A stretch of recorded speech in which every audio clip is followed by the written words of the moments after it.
Skip. Hello, Got it.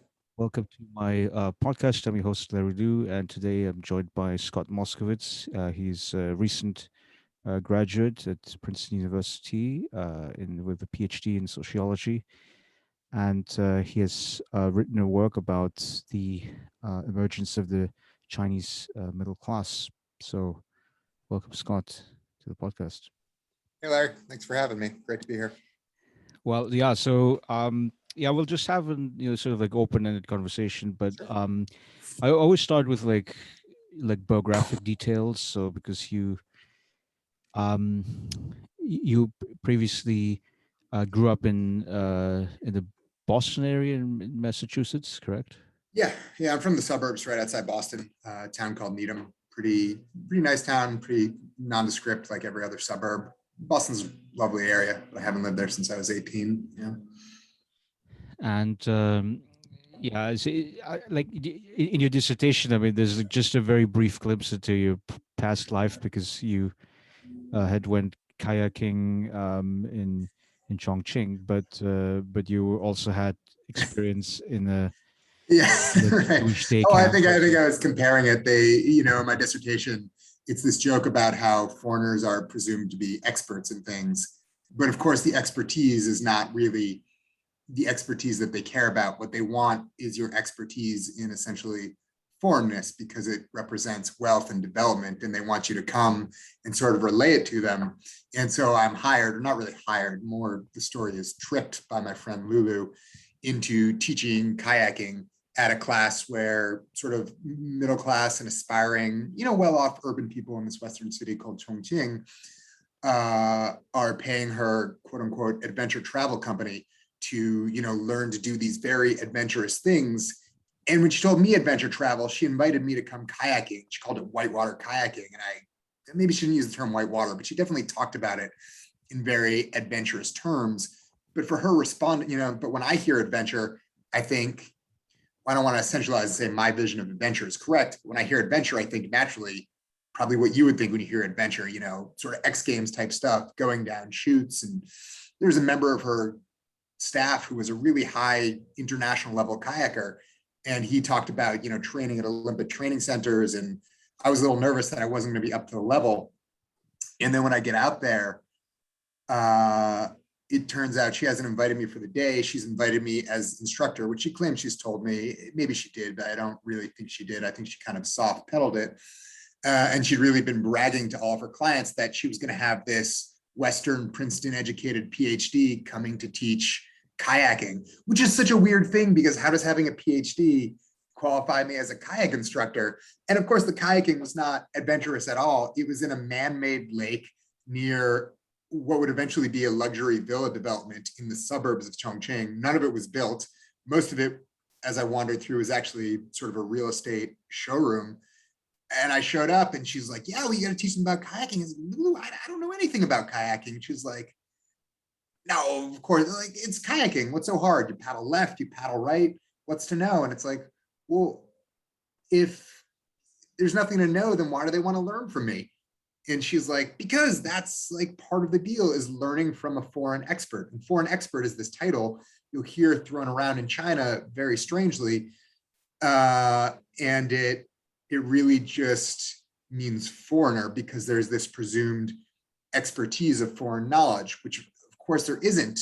And even they will understand that there isn't. It's not like they think we're magic and all of this expertise, but what the expertise really is foreignness. It's this panache of development, and I'm joking with her. I'm going, ooh, I've been kayaking once in 30 years. The last time I was kayaking was probably on the very dorky and calm lakes of a Jewish summer camp I went to in suburban Massachusetts, a little south of my home.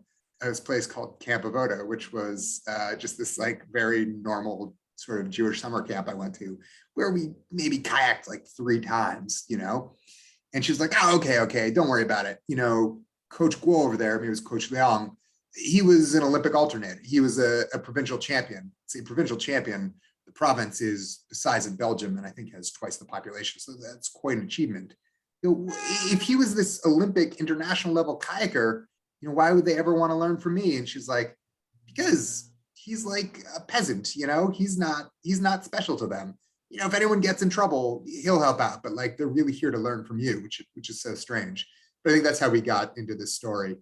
Grew up in the suburbs, went to a very banal Jewish summer camp, had a sort of boring suburban existence growing up, pretty typical in certain ways.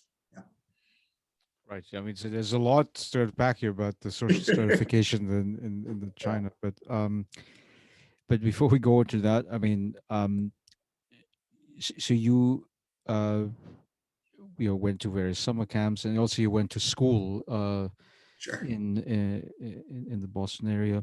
Yeah, I went. I Um, went. To, I went to Needham Public High Schools my whole sort of childhood. Just like a good suburban school. It's a nice suburb, nice tax base. Public schools were fine. There was no real need to go to a private school, which already speaks to inequality in our country. Of course, I have the resources available that I don't even need to spend the extra resources for a private education. You grew up in a place like that. right. So it was already very well resourced, and then you at some point decided to go to university. I mean, I must assume like liberal arts college, right? And what was sort of going through your mind as you made the decision? Honestly, I don't know if I made it for the best reasons necessarily, though obviously it worked out. I've been a wrestler in high school, and I really fell in love with the sport. It was kind of the first thing I was really good at, and a lot of that was because of my size. I'm not the biggest guy. I had been when I was younger. I was like kind of fat, but then everybody else started hitting puberty and like growing mustaches and getting real big. And suddenly my career as a varsity football player was over before it started. And other sports that I played too, like lacrosse, everybody just started getting so big and athletic, and I just couldn't keep up. But wrestling was the sport I found that was done by weight class. And, that worked out well for me because in high school I was 5'5", 5'6", 120 pounds soaking wet, and I was able to cut down to some lower weight classes and be sort of competitive. And I really fell in love with it. It just required so much work. And also, I think because I came from an area that isn't that good at wrestling, I grew up playing ice hockey, but because I grew up in Boston, everybody plays ice hockey, even though it might not be that common in the rest of the country. Everybody was so good, and I was okay. But I just, at best, I would have been a bench warmer in high school. And so I gravitated towards the sport wrestling, which honestly is not traditionally that strong in New England. It's really a farm country sport, Western Pennsylvania, Ohio, Oklahoma. That's really like the wrestling heartland in America. But man, I just love the sport so much. I think as a kid with some confidence issues and probably some body issues, I'd been like overweight. To be able to like step on the mat and beat just one other person and get your hand raised and be like, you're better than someone, and that person's also good. It just was like so addictive. And I fell in love with the sport. And, and I love the sport itself, just moving around and using my body. I wasn't always the most coordinated kid, but I was able to channel, once you take like balls and bats out of the equation, the hand-eye coordination wasn't such a big issue. And I could use my work ethic and some of my athleticism, and probably a lot of like aggression that I had, and really sort of focus it. And there's a real big ethos in the sport, I think more than others, that was just sort of like intense, driving, punishing. And that really, I don't know, that really fit with me. Anyways, it was a long story to say, I started getting recruited a little bit, although that was mostly my own self-recruiting, but I was also a good student. And I knew that, pairing being a semi-recruited athlete with good grades would really help me achieve something. And I think there was also the sense that I'd worked so hard at wrestling. I didn't want to walk away from the sport, but also it sort of almost felt, it was the wrong idea, but that I would have done it for nothing if I didn't use it to help me get into a good college. And I wasn't a superstar, so that closed off some of the biggest avenues to me. I wasn't going to be in the Olympics. I probably wasn't going to get a Division I scholarship, but there were fewer Division I schools where I might have been able to wrestle, some Ivy League schools. And then looking at Division III, which is sort of the lower, smaller schools, still can have good athletic programs, but it's not the same scholarship level. I started looking around for good schools, and there weren't all that many. Williams College was one that appealed to me. I'd looked at small liberal arts colleges earlier in high school and thought they just felt too small. I was worried I just wouldn't blend in. Maybe I wouldn't be, liberal enough, or I don't know. I was nervous about how I'd fit in a place like that. I really wanted to kind of fade into a crowd. But then I went to a wrestling tournament in Bennington, Vermont. My parents convinced me to stop by the campus of this college that I ultimately ended up attending, Williams College. And it was just really out in the middle of nowhere in the countryside, in the mountains, in the Berkshire Mountains in Western Massachusetts. And I just thought, wow, it's just like so open, I could always like run off into the hills if I can't, escape from anyone else. And I sent a letter to the coach and he started to recruit me. And in the end, basically I was getting recruited most at Williams and at Princeton, actually. And then in the end, and also at NYU, I like that coach a lot. Man, those are wildly different schools. So there was never like, this would be the best school for me. It was just kind of like, I'll play to the best schools where I might have a chance at wrestling and that might help me get in. And in the end, I don't know, the Princeton coach seemed really convinced I was going to get in. I think he kind of didn't do a great job making my case to the admissions board. And, these things are complicated how they work. I ended up not getting into Princeton. That made the decision pretty easy, which is good because I'm terrible at making decisions anyways. This was kind of nice to have an option removed. And that led me to go to Williams, this small liberal arts college, where I wrestled for 4 years and did okay, and became an anthropology major and learned about ethnography and had a really lovely time at this small school, kind of in the middle of nowhere. My parents ended up falling in love with it too. And now they're semi-retired out there. They have a home where they spend a lot of time. And it was nice because I hadn't really grown up outdoorsy or anything like that. We're Jews. We're my parents are like New York City Jews who moved to Boston, and I grew up in the suburbs. I'd never really been on a mountain, and it was a very outdoorsy campus. I got to do some of that stuff. That was really fun. And I got to learn about a lot of things that just weren't. It does have like a lot of kids from really elite backgrounds there. So I also got to learn some interesting things, sociologically speaking, I would say, even if it probably isn't the most diverse colleges. But yeah, and also I found my way to anthropology, which is probably how I ultimately became a sociologist. Yeah.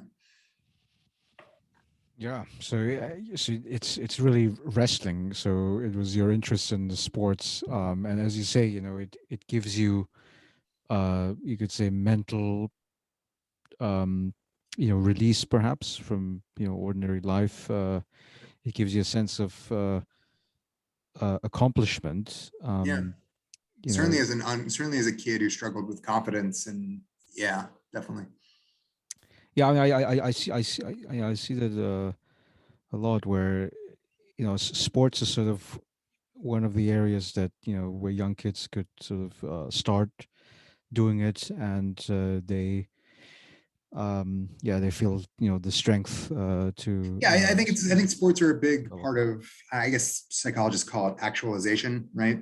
And autonomy, and that goes part of it. But then when you play an individual sport like wrestling, that's like, I always played soccer and other team sports growing up, and they were great. And there were days that I would have a great performance, but the team would lose, or where the team would win, and I felt like it didn't really matter what I did. And at the end of the day, when you lose as a team, and it's great, and that's actually a very important lesson for kids to learn.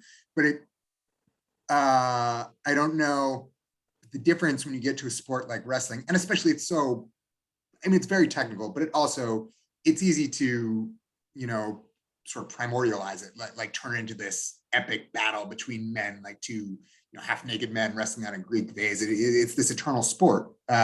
You see it in Egyptian, not hieroglyphs, but like tomb carvings. And when I look at those carvings, I see the moves they're using are the exact same moves. They're like things I would see in a modern wrestling instructional, which I think is just so fascinating. Like, the physics of the sport doesn't really change over 1,000 years, even when there are innovations.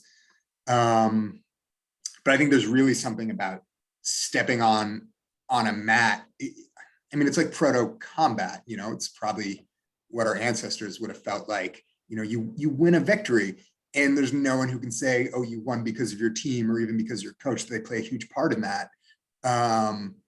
You defeated a man. You bested him. To a 14-year-old who's never like done anything on his own, it's the greatest feeling in the world. It's wildly addictive. And then you start to think of yourself, maybe rightly or wrongly, as a warrior. And there's certain some toxic masculinity things that come into that.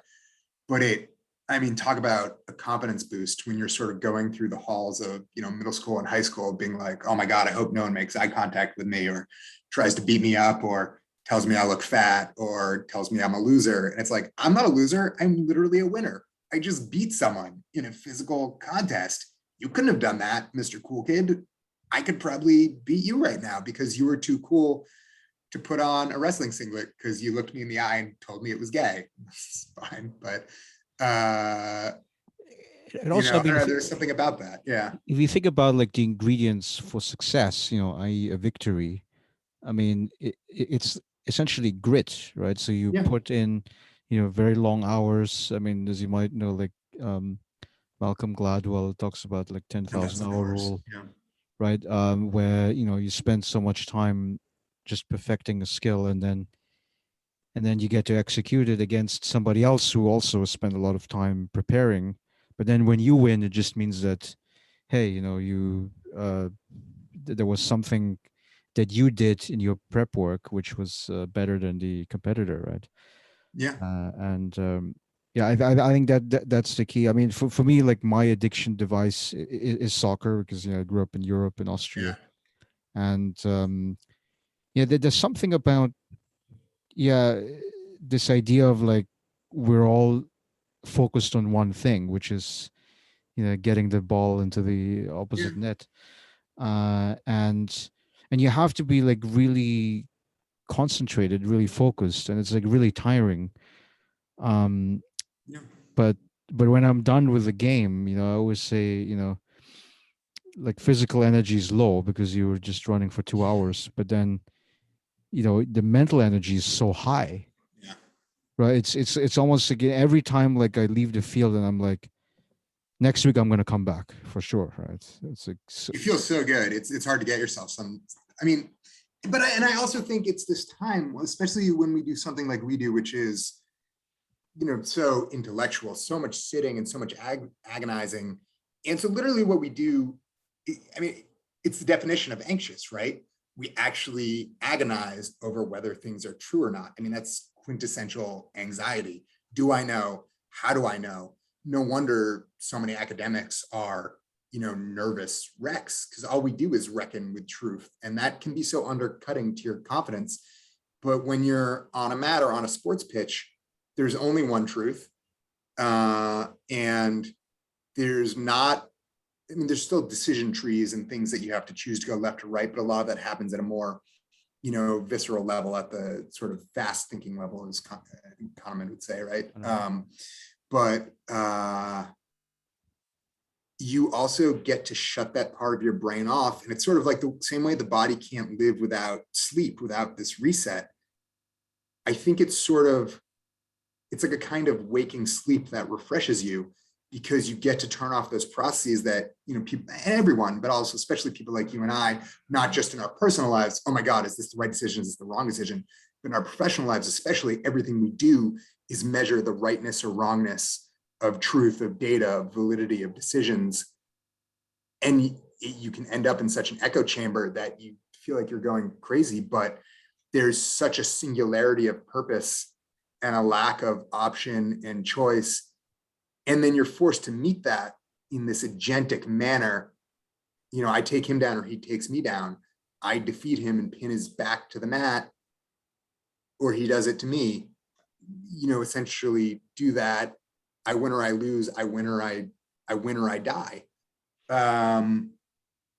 You can do away with all these extra things, and it's like it wipes the slate clean. It's like rebooting your computer when it's gotten too slow. I think it serves a lot of the same functions as sleep for us, maybe at sort of a different tier of understanding. And that's why I was just gonna say, in college, even though I had so much less time during wrestling seasons, so much less time because I was training 3-4 hours a day, right, almost every day, and going these long trips to wrestling meets. But I ironically always did better in school because it forced me to organize, but it also gave me a sense of order that look at my life. I'm utterly without order most of the time. And it really forced me to exist in the moment. Well, I got to go to sleep or I can't wake up and train. I got to finish this assignment or I can't go to sleep. And I just would. Whereas now it's just like, oh, I'll just write for 10,000 more hours, or I'll just think about this for another 10,000 hours. And it's, it never ends. There's a purposefulness to it that I think is is lost in modernity that we probably had in pre-modern life, which was horrible for its own reasons, but I think it gave people a sense of purpose that probably made life in some ways, if not easier to live, because life was very hard, easier to move through, Right. I mean, I was also thinking perhaps that our constant exposure to technologies and screens also reduces our sociality, sociable skills. Where I mean, like, so I go running a couple times a week in the neighborhood here, and I do notice that there's like this age gradient, right, where it's like, the older generations, like, if you wink at them, they would wink back. I mean, it's such a simple, So like, I'm just imagining you running around winking at old ladies right now. yes, I mean, I do that, old ladies, old guys, but and then and then you see people around your age or maybe younger, the undergrads and the kids, and uh now I and like, if they're focused on the phones, Mhm. then it's pretty obvious, like, they're never going to see you, right? Because they're already in Good the point. parallel universe. Of um course, when we're running, our phones are off. I mean, yeah, it's the one time I'm utterly disconnected from my phone. that's right, yeah, yeah. No, I mean, I was talking about the people that I meet along the run, right? And but then, even if they're not on the phones, I mean, I do see that they are not very, responsive whatsoever, and I think Well, it's so. media. It's me. Yeah, the younger generation is socialized to a mediated form of contact, and direct contact is almost more unnatural to them. Think about the fear that younger generations have of talking on the phone versus texting, because it's a less mediated form of contact. I think it's just technology has created more interconnectivity, but it's also thoroughly mediated that connectivity in a way that we didn't have growing up. And I'm from a slightly more, I'm a little bit older than you. So I'm not a digital native, you might say, or I didn't grow up with the internet. I mean, I did, but I was, At a later probably, stage. I was probably 12 before we got an actual internet connection in my house. So I didn't, and certainly smartphones weren't a thing until I was an adult. So I didn't, and social media didn't exist till till like my senior year in college, in a very rudimentary form. So I still, because of our extended adolescences, all these things happen, during my late teens and certainly through my 20s. So in a sense, I still grew up with them, but I'm not a native. So I remember the time before it existed. So I think I'm really in that very strange, in some ways lucky, but in some ways very confusing bridge generation, kind of like the earliest millennials. I was born in 1983, so I almost have So a you have foot in the both analog worlds. experience I growing had a up. little bit of the analog experience. Yeah, I'm like one of those kids who comes from another country and speaks his second language better than his native language, but he still remembers his native language. It still has a certain emotional resonance. Yeah, and yeah, I think that's really, really, fascinating. Okay, so you finish your college experience, and then Yeah. and then at some point you picked up a master's degree at Yale. You met Deborah Davis, who told you, yeah, study China. But I Well, must so assume that first I went to China. I went to China you between first went to China, yeah. masters. Yeah. And so that was immediately after college, is it right? Pretty much. I was working as a photographer. I stayed around college a little bit in the Berkshires, working as a freelance photographer, but there just wasn't like enough news happening out there because it was pretty rural. I'd been really committed to making it as a photographer, and I was freelancing for these local newspapers. Like I said, there wasn't enough news, even though it was cheap. And editors I talked to said, come home, we can find you plenty of work in Boston for all the small suburban papers as you build your portfolio. Problem is, Boston is very expensive. So even though there's more work, I couldn't afford not to live at home with my parents. And it was really bad. I went from being this, yeah, I mean, especially when you go to an elite sort of, a top undergrad college. We talk about this all the time. What do they teach the undergrads here? We don't teach them any specific skills. We just tell them how great they are. And we teach them that they're special and that they're world beaters and they're going to change things. And to go from that, sorry, we teach them critical thinking, but like really, we teach them the first thing. We teach them how to be successful and dedicate their success to the cause they went to. So they'll give a lot of To alumni become the ruling class, essentially. Yeah. rural class, and then dedicate that position of power to their college as a causal link in their mind, and therefore give them lots of money. I mean, that's literally the economic model of elite education in America, which undercuts a huge portion of contemporary capitalism. So it's wild when you think about it, that one vaguely fallacious, idea. But going from that to living at home in my childhood bedroom with especially my father, who we don't have like the easiest relationship, it was just a fucking disaster, and I just had to get out of there. And I always had been desperate to just see the world in some capacity. I'd been an anthropology major at Williams because I've been so obsessed and interested with. So I started as I originally wanted to be an archaeologist, and that brought me to anthropology. And I loved ancient Greece and myths and legends. But we only had one archaeologist at Williams, and she's an incredible lady, Antonia Foyas. We still talk. And she was one of 4 anthropologists, but she studied Mayan civilization. That wasn't as much of an interest for me. And as I started working as a photographer, I started thinking, I guess I care about the world now more than I realized. And I just wanted to know more about the world, and I really wanted to go somewhere, anywhere. And I'd studied abroad in Greece. I'd gone to a small art school, and I loved that. But I really wanted to be somewhere current. And I think I'd had this weird fixation with Asia, even though I'd been too afraid to study an Asian language at school because I'd struggled with languages, and it was hard as an athlete playing a winter sport. You had to take a special class that didn't always conflict with practice, but it was a lot of extra work that I maybe was worried I couldn't handle. I was probably nervous about getting bad grades, so I didn't.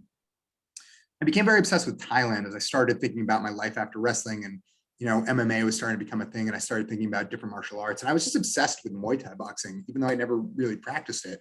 I really wanted to go to Thailand to do this documentary project, and I applied for all these fellowships to go to Thailand to do this documentary project that I really thought was going to launch my photo career. I'd really set it up, and I was the finalist. I was like the runner-up at school to be the candidate from Williams for this great fellowship called the Watson Fellowship that let you, kind of go off and do this independent project. And I didn't get it. And then the runner-up got this other fellowship, and I was like runner-up to the runner-up, and I just had nothing. And I was like, fuck, what am I going to do now? I guess I'll just like marry my college girlfriend and get a job, just go be an adult, do something else. But I really just wanted to see the world. And I started thinking, I can do this on my own. I got to get out of here. I started applying for English teaching jobs in Thailand, and I found what I still think probably was this incredible job teaching in a middle school like on a beach somewhere on the southern Thai peninsula. So like I said, I'm this, generational and technological tweener. And this was the early days of Gmail. It was my first Gmail account. I was probably like the 20th person to have an account now, but like early, it was 2006, right? 2005. I just graduated college, and I'm emailing back and forth with this middle school in Thailand, still buying calling cards to call them. And that, this is the beginning of Gmail, and they put these ads into your email. They're like targeted ads based on what you've been writing, which is a little creepy, but it also was very new, and it felt like magical. And I was getting all these ads based on my emails back and forth with this like principal at a middle school in southern Thailand that was like, teach in Asia, teach in China. You could be like a teacher in China. Click here. I did. I started talking to a friend. I had a friend who was a high school teacher, and I went up to New York to visit him. He was one of my best friends. He's actually the guy who edited my dissertation. Really lovely, sainted human being without whom I never would have finished. Not an academic, just a great guy who really cared about me enough to do that. My friend Isaac. And I went to visit him. He was teaching it was either Teach for America or the Harlem Teachers Corps in New York City. I think it was Harlem Teachers Corps. It's one of those programs where they take liberal arts graduates and they put them in underfunded inner city high schools. And there's a lot to say about that. And I'm not the person to say it. He just wanted to teach, and he wanted to have a job, and it was great. And I think he liked it, but I think it was challenging and difficult. And I think he definitely felt, like he was probably getting more out of it in terms of resume line than his students were. I think he wasn't sure how much he was getting through and the purpose of the program. And, he was kind of struggling as a teacher at the time. And I started talking to him about my plan to go to Thailand, and my plan to teach in Thailand. What did he think about, teaching in China? and we were pretty drunk. I think it was Halloween, and we were up on his roof drinking. And very early 20s thing to do, very, very romantic, very bohemian's the wrong word, very broy, I guess. And he was like, oh my God. I mean, Thailand's great. But like, what's going to happen if you go to Thailand, right? You think you're going to learn Thai? You think you're going to do anything? You go to Thailand for 6 months. Maybe you'll try heroin, maybe you'll get a venereal disease. And this is maybe wrong, essentialized comments. It's like, but in the end, you'll just be like some fucking white guy who went off to Thailand like every other guy. And I don't know, what are you going to really get out of that? Remember, like, I'm teaching right now, and I'm starting to realize, like, you have to do this as much for you as for, like, what are you getting out of this? It's not going to be, it can't just be like the teaching in and of itself. You have to like go with a purpose. He's like, but China, and we didn't know anything about China. He's like, you go to China, that's the future. You learn Chinese. Man, nobody speaks Chinese except for the 1.3 billion people who do speak Chinese, which is something I sometimes try to explain to people. Because you go to China, you get it now on the ground floor, you're going to be a billionaire. I was like, yeah, I got like really sold on this idea, and I clicked on the link, and I, responded to this ad. I was like, I would like to come teach in China, and they threw out some random cities I'd never heard of, and I was like, sure, what could go wrong? And they're like, okay, just send us your passport and like your social security, all this like ridiculous stuff. At the last minute, I had the foresight to ask another friend, a friend I knew from wrestling, this guy Joe, who taught in China. I said, hey, does this sound like a good job? And he's like, no, that's definitely a scam. You definitely just sold yourself into white slavery. But if you're serious about China, I studied abroad at this college in Beijing, and he was a real schmoozer. He was good at like talking to people, always making connections where he went. And he said, I still know the dean. I'm friendly with him. They're always looking for English teachers. I'll just email him. And he did. And within a week, I had a job offer to go teach at this university in Beijing. All I said was I wanted free room and board, or free room, it wasn't really board, but a few dollars to live on, and free Chinese classes. And yeah, we could do all that. And I just didn't look back. I got on a plane 6 months after college. I showed up in Beijing thinking, I'll stay 6 months, have an adventure, maybe a year if I really want to get fluent in Chinese. Man, did I misunderstand that. But then I'll definitely come home and start my life. And here I am 15 plus years later, still working on China, having spent, I don't know, total of 7 years there altogether. Yeah. So that was my story of how I got to China. And then I was working in China for a while and ended up coming back to do my master's.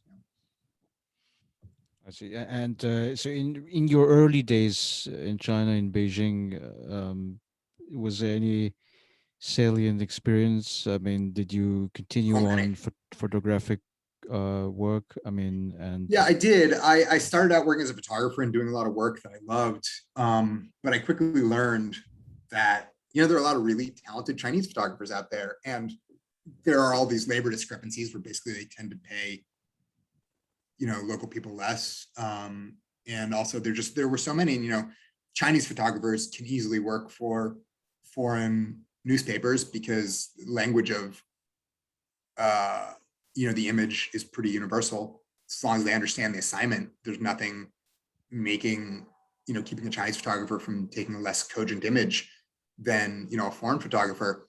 But of course, if we're talking about publications that publish in English, then suddenly you have a market advantage as a writer. And so every time I went to see an editor or a publisher, a small magazine, or, they'd say, well, I had so many photographers, but I can never find enough, talented writers. I tell you what, you can take the photos if you write the article. And so I started doing that. I started writing just as a way to kind of take the photos, which is what I loved. But it was hard to compete with so many other, photographers there. And I also realized I was a good writer, and the kind of things I was doing with my camera, I was trying to tell stories, and I realized, oh yeah, I can just tell stories by telling stories. I think that's what I truly loved, was telling stories. And so I started doing that more and more. But I also had a friend who founded an NGO called Hutong to High Rise. It was all about these traditional alleyway neighborhoods. They used to be the province of like Manchu gentry and mandarins and nobles that lived in the center of the city. And then during the revolution, and especially during the later Cultural Revolution, they sort of kicked all of the grand old lords out, and they filled them with people from the countryside and, peasants and workers. And they turned these like sort of grids of grand old mansions into these kind of Byzantine, by subdividing them, not ghettos, that's the wrong word, really elaborate and beautiful communal street life emerged because you take a mansion that maybe doesn't have running water, or does, but only has one bathroom, and you turn it into, a 13 family home. Suddenly not everyone has access to the same resources. One person might get a kitchen, but, 9 families don't, and only one person gets a bathroom. So a lot of street life has to take place outside. And they developed in these really fascinating and wonderful communities that are just like a quintessential part of the Beijing fabric. But then that whole culture is baked into, the socialist reorganization of society. And it did create a lot of problems. They weren't always the most sanitary, though they just were different. And now as Beijing sort of like rushes to develop and pushes past these old ideas and basically tries to erase, everything that happened between 1950 and 1970 as a part of like the Communist Party story, they sort of earmarked all of these for development to kind of like knock them down and put in these huge lavish skyscrapers. And sometimes they give people a room in them, but mostly they pay people market worth, which is not a lot because most of your life happens outside, but you only get paid based on the small piece of an apartment you actually have. Or they move people to an equivalent house, but it typically is in, a high rise way outside in the suburbs that doesn't have the same access to resources. So anyways, this was a big part of what was going on when I was in Beijing, these traditional neighborhoods getting knocked down. This was in, in the run up to the 2008 Olympics, especially. Beijing was really trying to remake itself. And a friend had started this project called Hutong to High Rise that basically went through and distributed cameras to local residents to sort of teach them to take pictures of their culture in their neighborhoods that were disappearing around them. And then we would hold art exhibitions where we would try to sell these, often not very successfully, but also just to give them a sense of purpose. And, we'd make prints for them. And I came in, I got really excited about this project, and wasn't all that well organized at the time. And I, was an actual working photographer, which they didn't have at the time. And so we did some of our photo work, but I also, helped lead some workshops, but also helped us sort of like get a sense of what we wanted to do artistically, and, also maybe connect to other journalists. And, our main purpose was just to catalog the neighborhoods, or to help them tell their story and catalog them for posterity, as we knew these neighborhoods were going to get knocked down. And then sort of surreptitiously, we would also work to connect them with journalists who would tell their story. We tried not to organize protests, but we didn't, not encourage them to take pictures of things like protests, and, to really tell their story. We would have said as a form of protest, or that would have made it much harder for us to operate. But I think that was part of the idea. And so that was really powerful and great, experience. But eventually everyone involved in that project kind of left China, because expat life can be pretty peripatetic. And I was kind of the only one left. And then in the ramp up, and I made some incredible friends, but the project sort of dwindled a little bit. But then, we had a website that still existed. And then the run up to the 2008 Olympics, the NBC, National Broadcasting Company, started filling up its bureau that had always just been sort of like one guy, in order to prepare and have like a bunch of China stories to get people excited for the China Olympics. And, they're sending all these journalists and producers that didn't know anything about China and were just scrambling around for stories. Someone found our website and was like, "What you do is incredible. We've got to we really want to do this story on you and on hutongs and all these things." And I was like, "Well, we don't, just a website. We're just like a couple of college grads with, disposable cameras, but sure." And like, "Well, we want to do a story about the hutongs then. Can you connect us to people? How do you meet people in Hutong?" And I was like, "Are you serious? They're neighborhoods. You just walk in and talk to people. Like, what kind of journalists are you?" But it was difficult because they hadn't like worked in China, and it's for nominally an authoritarian police state, you can do whatever you want in China. And that's kind of the beauty of it. Sometimes you just kind of wander around, and no one really stops you if you don't make a big deal about things. So this journalist reached out to me, this producer. She wanted to do a story on this hutong related to this NGO I had helped, work with. And I just kind of took her around, and I helped her meet some of the people we had worked with who were more into the protest side of things. Of course, that's, what they wanted to see, and connected them with some people, and they were really grateful. They're like, "What can we do for you to thank you?" I said, "You give me a job at NBC." And they were like, "Well, we don't really have any extra jobs right now. We would give you an unpaid internship." And I thought, no, I need money. But they said they would give me a job at the Olympics, but those were still, I think, a year and a half away at that point. So I said, sure, if I'm still here, I would gladly take that. I did eventually, but I became very friendly with the producer, and she agreed to help me. My teaching contract had sort of expired, and I was looking for my next thing. I was just sort of freelancing. I was trying to jump off and be a more serious journalist. And she helped connect me with this British journalist named Jasper Becker, who had started a magazine called Asia Weekly, which was sort of like an Asia-focused version of a British magazine called The Week, and it had some startup capital from The Week, I think, and it was an incredible magazine. And she put me in touch with him. I told him my story. He was kind of interested in the Hudong project too. He thought it seemed interesting, agreed to bring me on as a researcher. I stayed there for a year. Eventually, I became a writer at the magazine, made all of my best friends, my first best adult friends, just this incredible group of young people. I was the youngest. They were mostly in their late 20s, early 30s. I was in my early 20s, just sitting around a room with smart people, most of whom had been in China for years, or had often been in Japan for many years and then had come to China because they were sort of a generation older than me. So they went out abroad when Japan was the place you went. And, I just saw them as these just kind of people I'd never known before, because I'd never really known the kind of people who wanted to leave the place they came from. And that was, I think, a big part of what I sought coming abroad, which is interesting. Did I make that many Chinese friends in my first sort of tour of duty in China? I don't know, but I made these incredible friends who they were the kind of people I'd always wanted to be friends with. And so I worked at this magazine. The problem was the magazine didn't use photographs. It used wire content photographs. They didn't need a photographer. And so I started writing full time, and I just kind of stopped being a photographer. And that was sort of how that transition happened. It's still something I do for fun, but and sometimes I use it in my sociology work, as you saw my dissertation. But those were the salient experiences that really sort of got me on the path. And then, I had bigger dreams, and I wanted to maybe work for the New York Times or a big journalist outlet. And I sort of felt like there was no way to jump off from China to China at a bigger outlet, because it felt like those are more serious journalists who got sent back to China from the main, from the mothership. And I started feeling like maybe they had more prestige or something. I needed another degree that I could use as like a calling card. And I started looking around, and it turned out there was at the time, unsurprisingly, a lot of money for people interested in China stuff. And I applied, and I got into all these master's programs in East Asian studies, which I still honestly can't define the discipline. It's just like, oh, are you interested in China?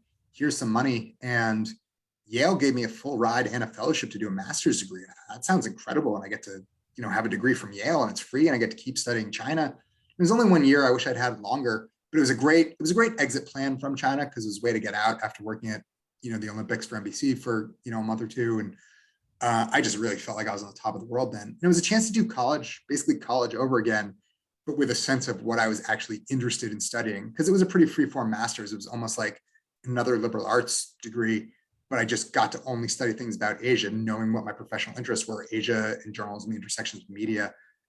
But then I started reading more academic stuff. Then they gave me a fellowship to go back to Shanghai, called an embed at Fudan University, to do a fellowship in their journalism program. And at that point, I was thinking about research. I started applying. I still didn't know what I wanted to do or how to do it. And I started applying to graduate school as a backup plan. And then I ended up at Princeton, and, here we are. That takes us up to the present.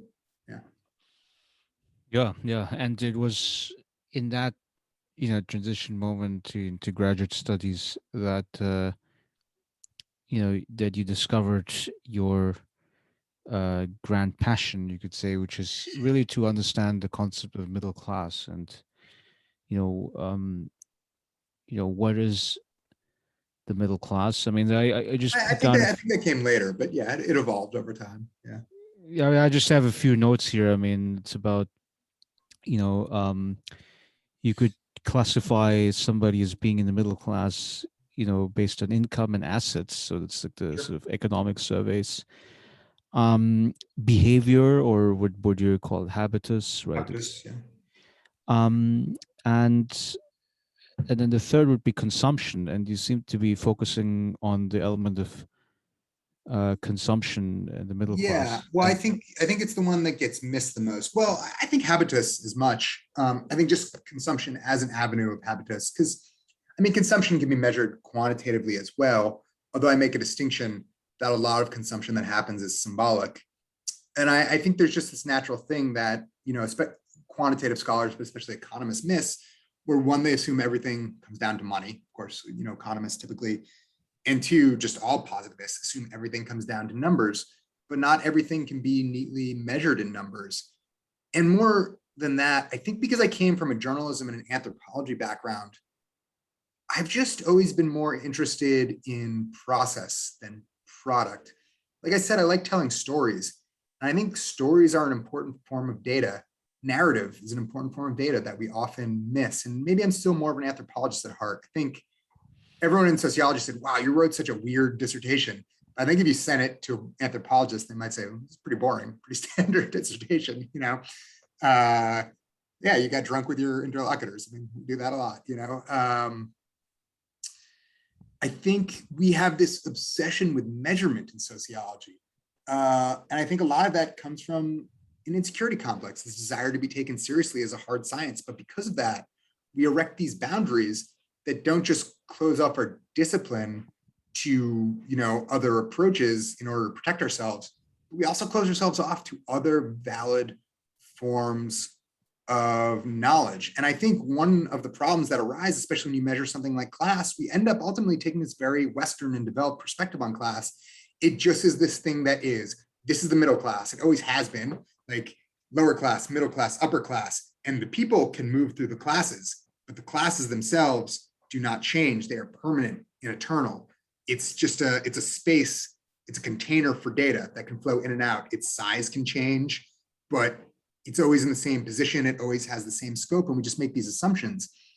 But you go to a place like China, that is probably any developing country, but especially China, just the fixation on development. What is development but another word for becoming? And everybody in China is focused on becoming all the time. We talked about, you know, kids and actualization in sports before, and I think it's sort of similar. Everybody in China is looking to the future in this way, like, sure, this is where I am now, but this is what I will be. But how do I get from here to there? I don't know. I have to learn this. And, you know, in the Western social sciences, we talk about things like rational choice. We make all these assumptions about rational actors. I was at A and I wanted to get to B, so I did this. And I think a lot of that comes from the fact that these theories are written by tenured professors who are like, I am a grad student and I want to be a tenured professor at Harvard, so I'll do this. Now I have done it and I have become a tenured professor at Harvard. I was at A, I made rational choice to add B to get to C. Of course, that is how the human brain works. Like, it's fucking not at all. Like, I wasn't trying to spend 11 years in grad school. I wasn't trying to have, you know, mental health issues and like screw up my life and almost fail out and like agonize over this thing when I just wanted to quit and not be sure about it. I was doing the best I could with the information I had, but I also wasn't making these calculated rational choices. A lot of times I was just stumbling ass forward through life, grasping around at knowledge. And I think that's a lot of what you see, especially in developing countries. And that sounds like I'm saying, oh, they're more confused than we are.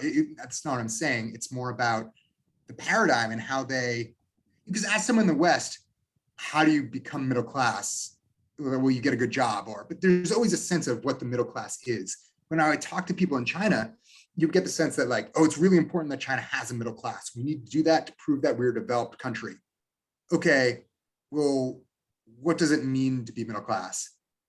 I don't know. Do you know? Can you tell me? Like, these are the kind of things they would ask me, you know, as a sociologist. Well, I'm more interested in what you knew now. And they go, well, how do I know? I'm not middle class. I'm Chinese. I'm trying to learn from people like you, which is why, to tie it back to that story about kayaking, that's why, you know, that's one of the things. So they end up looking to the West towards modes of development, but there's no one you'll meet there. Like, oh, I'm confident that this is this. You know, I love asking people, what does it mean to be middle class? And the most common guy who kayaks is considered to be middle class. Well, yeah, it's this thing, because who's kayaking but some asshole who has time to kayak, right? So that is such a good demarcator of the middle class. But how do you measure something like that?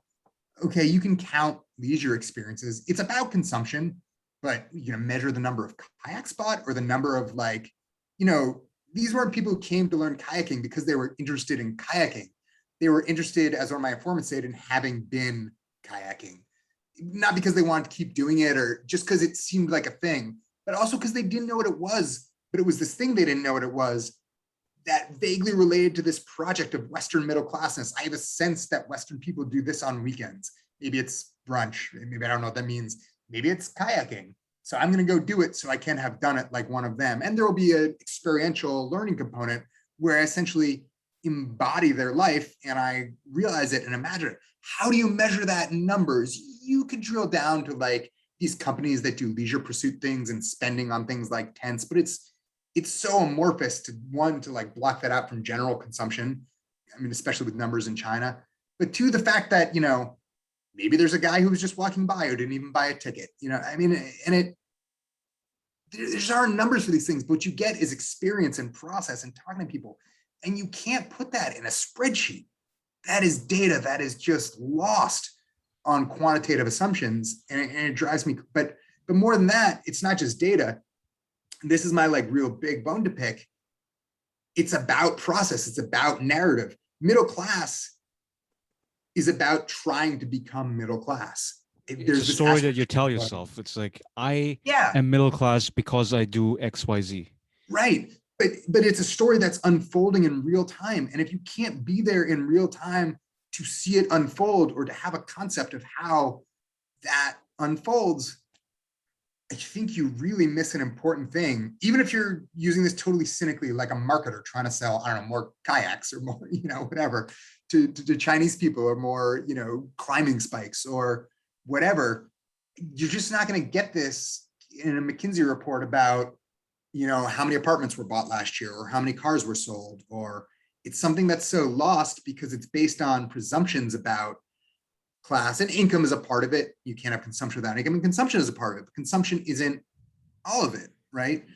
And so much of it is about the stories you tell yourself. And so much of it is, I think, habitus. It's this embodied learning. Look at my chapter. So I have a chapter about IKEA, where people go to IKEA and they're not going to actually shop for the most part when you go to IKEA in China. I mean, people are, for sure, they're making money, but a lot of people are just going there to be there, to get a sense of what it's like to be there. How would you measure that? How would an economist ever know?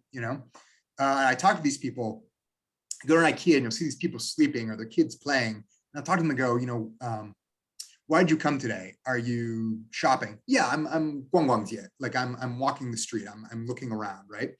Oh, so you're more like window shopping. Are you thinking of making a purchase? Yeah, well, I'm thinking about it.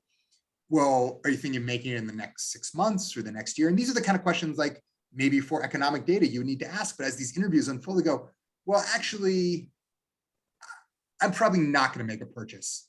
Oh, is it because you can't afford it? Well, sort of. But I think in a year I would be able to afford it. I still don't think I'm going to make a purchase. But it's really important for me to bring my kids here. And I start to unpack this with them and go, why? And they go, well, even if I could afford this furniture, I wouldn't know how to afford it. Like, I wouldn't know how to buy it. What would I do with this couch? I don't know what it means. I don't know what it represents. I'd like to learn, but more importantly, I'd like my daughter to learn. She's really smart. She's really curious. She's really interested. I'm putting all my resources into her so she can live a highly successful life. And this is what's really interesting. Because of China's economic rise, they know there's a good chance at economic success, even though it's not always go. So they would tell me these things like, I know she's going to be economically successful. I know she's going to graduate at the top of her class. She's going to make good money. But then she's going to go out into the world and she's going to have to compete in this globalized world, because they're very aware of globalization, almost in a way that we are not. We see it as this boogeyman, but they see it as this reality, this thing. We're not a part of just China. We're a part of this global fabric. If we're going to compete, we're going to do it globally. So even if she learns English, even if she earns enough money, whether it's 20,000 or 30,000 or 200,000, because I'm not middle class, because I was this peasant or even this worker or this, socialist, I don't know these things that are going to allow her to compete culturally. It's like they have this intuitive understanding of things that we as sociologists work so hard to articulate, like cultural capital and social capital and habitus. And basically they're telling me, like, she's going to go out into the world, into globalized boardrooms, and she's going to talk to foreigners and she's going to have to compete with them. And they're going to know all the things that they're supposed to know, like how to have a living room that looks right, or, where to go skiing, or, how to live a middle-class life. But how's she going to know that? So how's she ever going to be middle class? Even if she earns enough money, how's she ever going to be middle class unless she knows what it's like to live a middle class life? So here's this store, IKEA, with all these showrooms set up. And I can take her here right now, and she can see the things that go on the wall and the ways you set up your desk and the bed that you sleep in to make you understand middle class life, because that's what you need to be middle class. And these are things that make so much sense to us as sociologists. But I would assume, I always thought that was like a specialized knowledge, but it's so intuitive to them. Like, of course, it's not about money. Yeah, China was poor, but now it's getting rich, and soon we'll have money. But we'll never compete in the long run unless we also have these other components. So we've got to learn these things. And it's too late for me. I'll never have the taste to own, a luxurious IKEA apartment, which is very funny. But my daughter, she's going to do it. So that's why I take her here once a month so she can play in this Western style and learn what it's like to be a Western middle-class person. I think this is so fascinating. How could you possibly understand this without being there, without talking to these people? Is it the people who say that, oh, I'm too old to become middle class, but my kids will be? So what generation are we talking about? Is it like the Let's shift it because I boomers, did like it over 50? time. Yeah, I think it's people who are born before the 1980s, probably. It may be maybe in the 1980s also. It depends.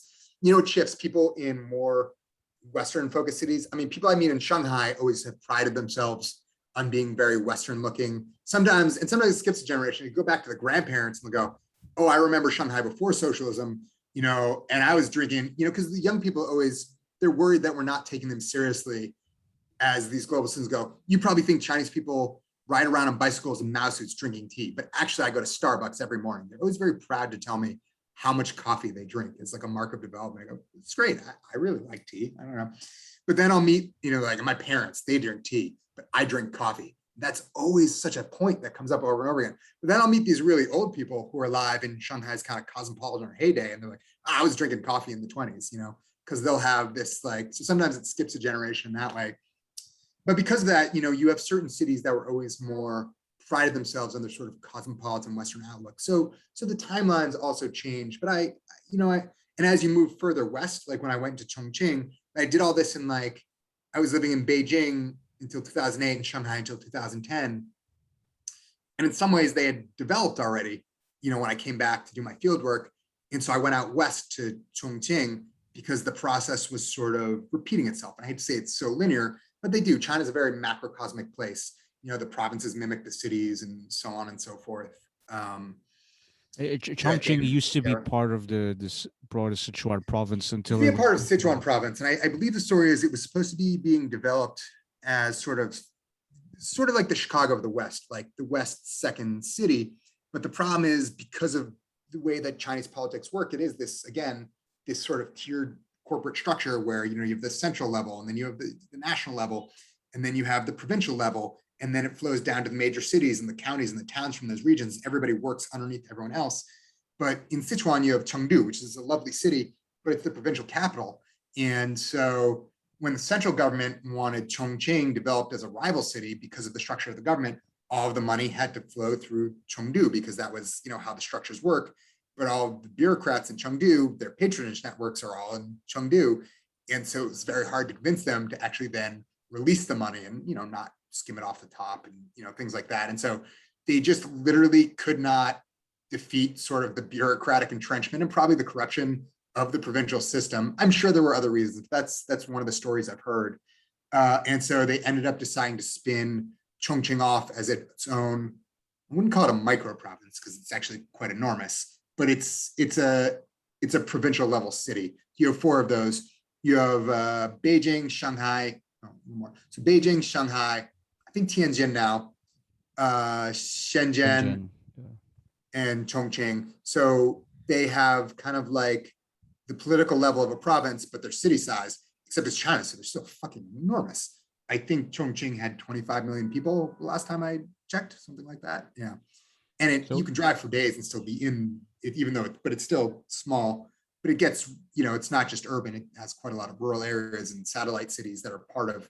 So it's also very confusing because you're in Chongqing and where the city of Chongqing ends is very confusing. But then suddenly you're in another city that's also within Chongqing, but it's a separate city. But Chongqing itself, the borders of the actual city are very sort of undefined, I think you're sort of in Chongqing until you get to another city that isn't called Chongqing. Then you're just within the province of Chongqing, which is also still the city of Chongqing, but has cities within it. Yeah. and you were there after the fall of Boshilai, or was it before that? That's a good question. Yeah, I think I was there right after the fall of Boshilai. And it's like he never existed. You didn't see shit about Boshilai. I mean, you know how good they are at erasing things. Nobody ever talked about Boshilai. I would ask people, like, oh yeah, we like that guy. But you could see some remnants. There was, his popular, what do they call it, the redification movement, his get back to communism and patriotism. There was a very popular chain of hot pot restaurants around Chongqing. And I think it was called like, it was Dama, it was like Big General or something. And you went in and it was like a socialism themed hot pot restaurant where you dressed up like Red Guards or, revolutionary soldiers, and you sang patriotic revolutionary songs and got incredibly drunk, after parking your BMW outside. And it was this very interesting, like, kitsch approach to patriotism, but was very popular. It probably exists elsewhere, but I hadn't seen it outside Chongqing. And that just felt sort of Bourgeois adjacent to me.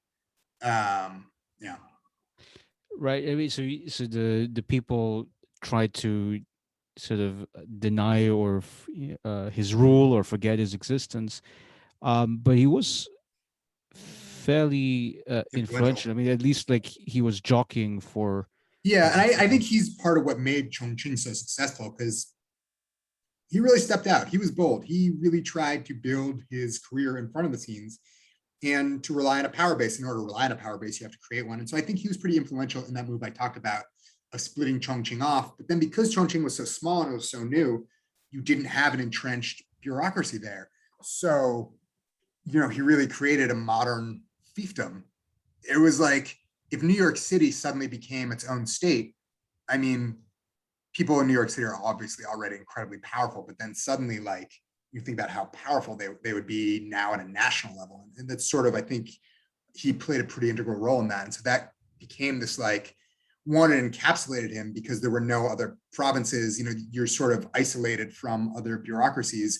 You're controlling you're the most powerful guy there. There's no alternate police force. There's Chongqing. It's like you have your own army, So what was the secret sauce behind the so-called Chongqing model? I mean, I heard it's about construction, right? It's about. But that's not a secret sauce. That's everywhere in China. Yeah, everywhere it happens like that. Yeah, but it's about, you have essentially sort of like rural areas, but they're like, adjacent to the city, and those areas get redeveloped. That's also pretty common in China. It's confusing. And Chongqing, first of all, just shout out to Chongqing. It is such a weird and magical place. It's this old fort town on the Yangtze River, and there's a spur that splits off the Yangtze River, and the peninsula splits it. So, like, the river is going along like this, and here's a peninsula, and it splits kind of the river like that.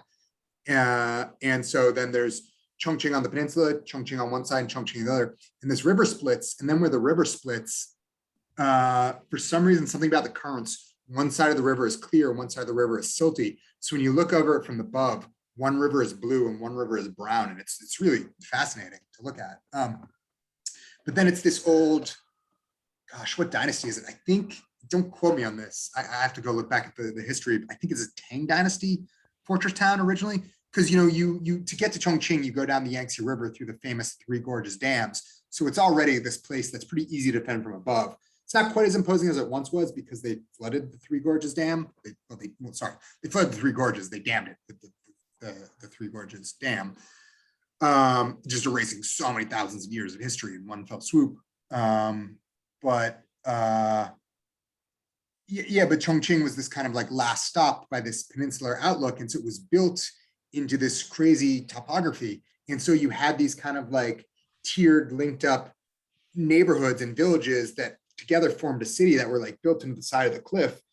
And that is a wild place to develop under modernity. But of course, China, man, yeah, they can kind of do everything with force of will. And so putting skyscrapers into a place like this, sometimes it's just like bananas. And so you'll go to these neighborhoods, and what's so weird and interesting about Chongqing, you'll be wandering through this neighborhood, and all of a sudden you'll realize you're like trapped. You don't kind of remember how you wandered in here, but you can't find a way out. You're just on this level. This road goes to one end and it comes back, and you're just sort of like on this cliff, and you can't figure out how to get there. And you have to finally ask someone, oh, you go into that building like 5 doors down, you go up to the 8th floor, and you take the sky bridge, which connects to another level. Like, there's no sign, nothing tells you. Sometimes there are like escalators in the middle of just the city that will just take you kind of like down a hill to another level. There's like a random elevator in the middle of the hill that it's not in a building. You can go into the ground floor of the building, go up 10 floors and get out on the ground floor. And that's kind of like the topography of the city, which is really, it's like entrancing. it makes it a hard city to walk around sometimes, but it's really fun place, sometimes frustrating to explore, and just like beautiful if like really remaking itself. And like everywhere that's developing, they decided they needed a subway system. It's really hard to put a subway system in a place like this. So they built a monorail, and it's massive and sprawling. And sometimes because there was such limited room for buildings, they couldn't just move a building. So they just punched the monorail through the base of the building. There's this monorail that goes to the bottoms of skyscrapers. It's really wild to watch it, and just the level of development. But then it was pretty poor rural countryside because you're outside what was the second city in Sichuan province, which is traditionally one of the poorest provinces out west. And yeah, the development, like a lot in China, the edges of the cities they just stopped. Like so suddenly, it'll be like skyscraper, skyscraper, skyscraper, farm, just like farms, and then farm, farm, farm, and then they'll start again, skyscraper, skyscraper. Right? There's no like meso level really, no suburbia. And the monorail system, the rail just runs through all this. So you like be in the city, and then it'll go through the bottom of the building and like plunging down these gorges, or like over this bridge. You get some incredible views from the subway system, and then all of a sudden you're just shooting through the countryside until you come to like the next weirdly urban pocket. They rebuilt a lot of the universities out there. I had some friends who were art students, and they told me that was they moved all the universities kind of out of the city center to a more distant region. And my friend said, he was pretty sure that was a sort of post-Tiananmen decision, because you could kind of isolate, the students and the kind of people who might be radicals and leading protests. All right, well, if they're going to protest, just put them out there. They're not going to meet anyone but a bunch of farmers. So, we can cordon them off from the campus. And it was kind of good to keep them. You say, oh, we want them to be isolated from the distractions of the big city, but also we want the city to be isolated from the students who have historically led most, protest movements in China. So it's really interesting. So I go to visit my friends out at the art college. You get on this monorail, you go through a building, you go over this bridge, then all of a sudden you're just like going through random farmland, and then all of a sudden you get to like buildings again, and then you're in like the university town. It's a wild place, and people are so nice. Speak a very confusing dialect of Mandarin sometimes very hard to follow. Food is amazing. It will blow your face off if you're not used to spicy food.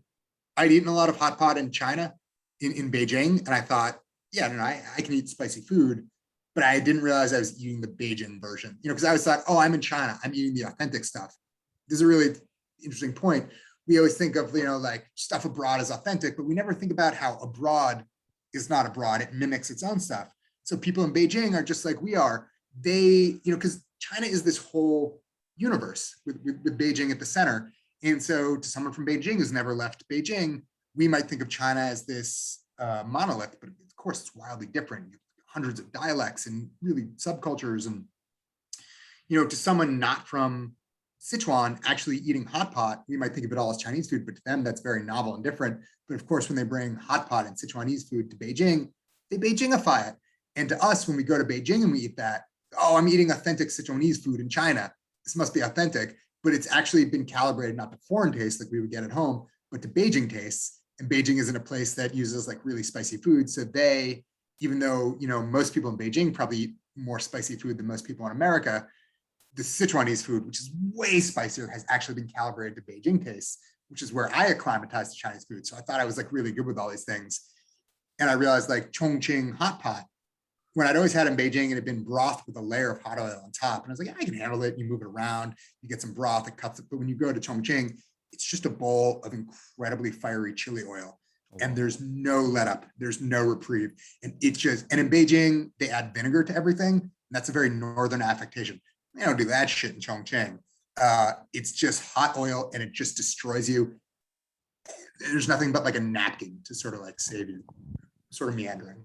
Yeah. That's my Well, love for Chongqing. so my family grew up in India, and so I usually buy like a jar of yogurt. Mhm.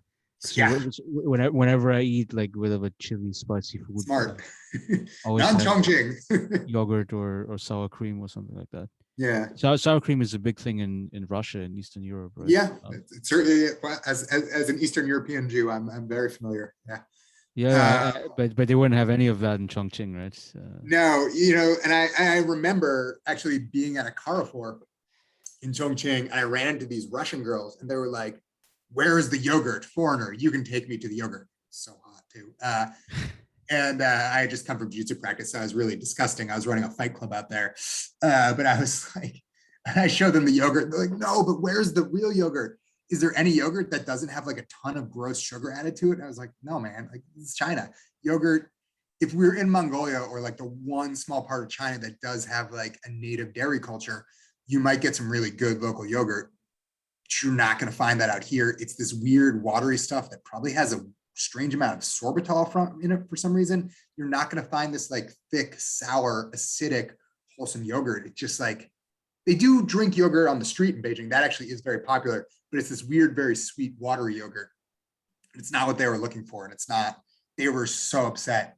I was like, well, you have to go to the real foreign supermarket. You think you're at the foreign supermarket because you're at Carrefour, but that's actually like a global chain that has localized to local standards, that has one local aisle, but it's not really a foreign supermarket. I know this is very confusing. You thought you found a French supermarket, but it's really just a French company that's catering to Chinese people, while ironically still selling the idea to Chinese people.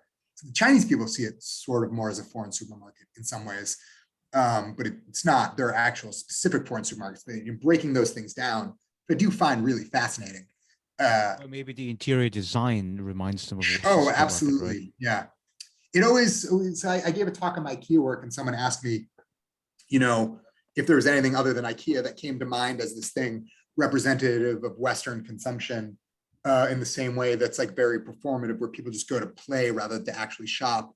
And the first thing that came to mind was Carrefour, because to me, people, I mean, of course, no one's really there just to play in Carrefour, but I would notice I would watch these old people shopping in Carrefour, and they'd be buying like a single melon, 3 things of celery, and like a couple fish heads, and spending like an hour in Carrefour to do that. And it's like, you could have gone to the local wet market and gotten a better price and been in and out in like 15 minutes, but you came to spend an hour buying the same thing in Carrefour. Like, why did you do that? It was so interesting to me, because they weren't, because yeah, of course, if you want to buy like some fish heads, but also a tricycle for your 3-year-old and a flat screen TV and like a bag of Lay's potato chips, then you got to go to Carrefour. But they weren't buying that. They were buying the same exact 3 things and still shopping like people who shopped at a wet market. They weren't buying dry goods. They were buying their daily goods, and then they would come back the next day to do it. And it seems so much more inconvenient.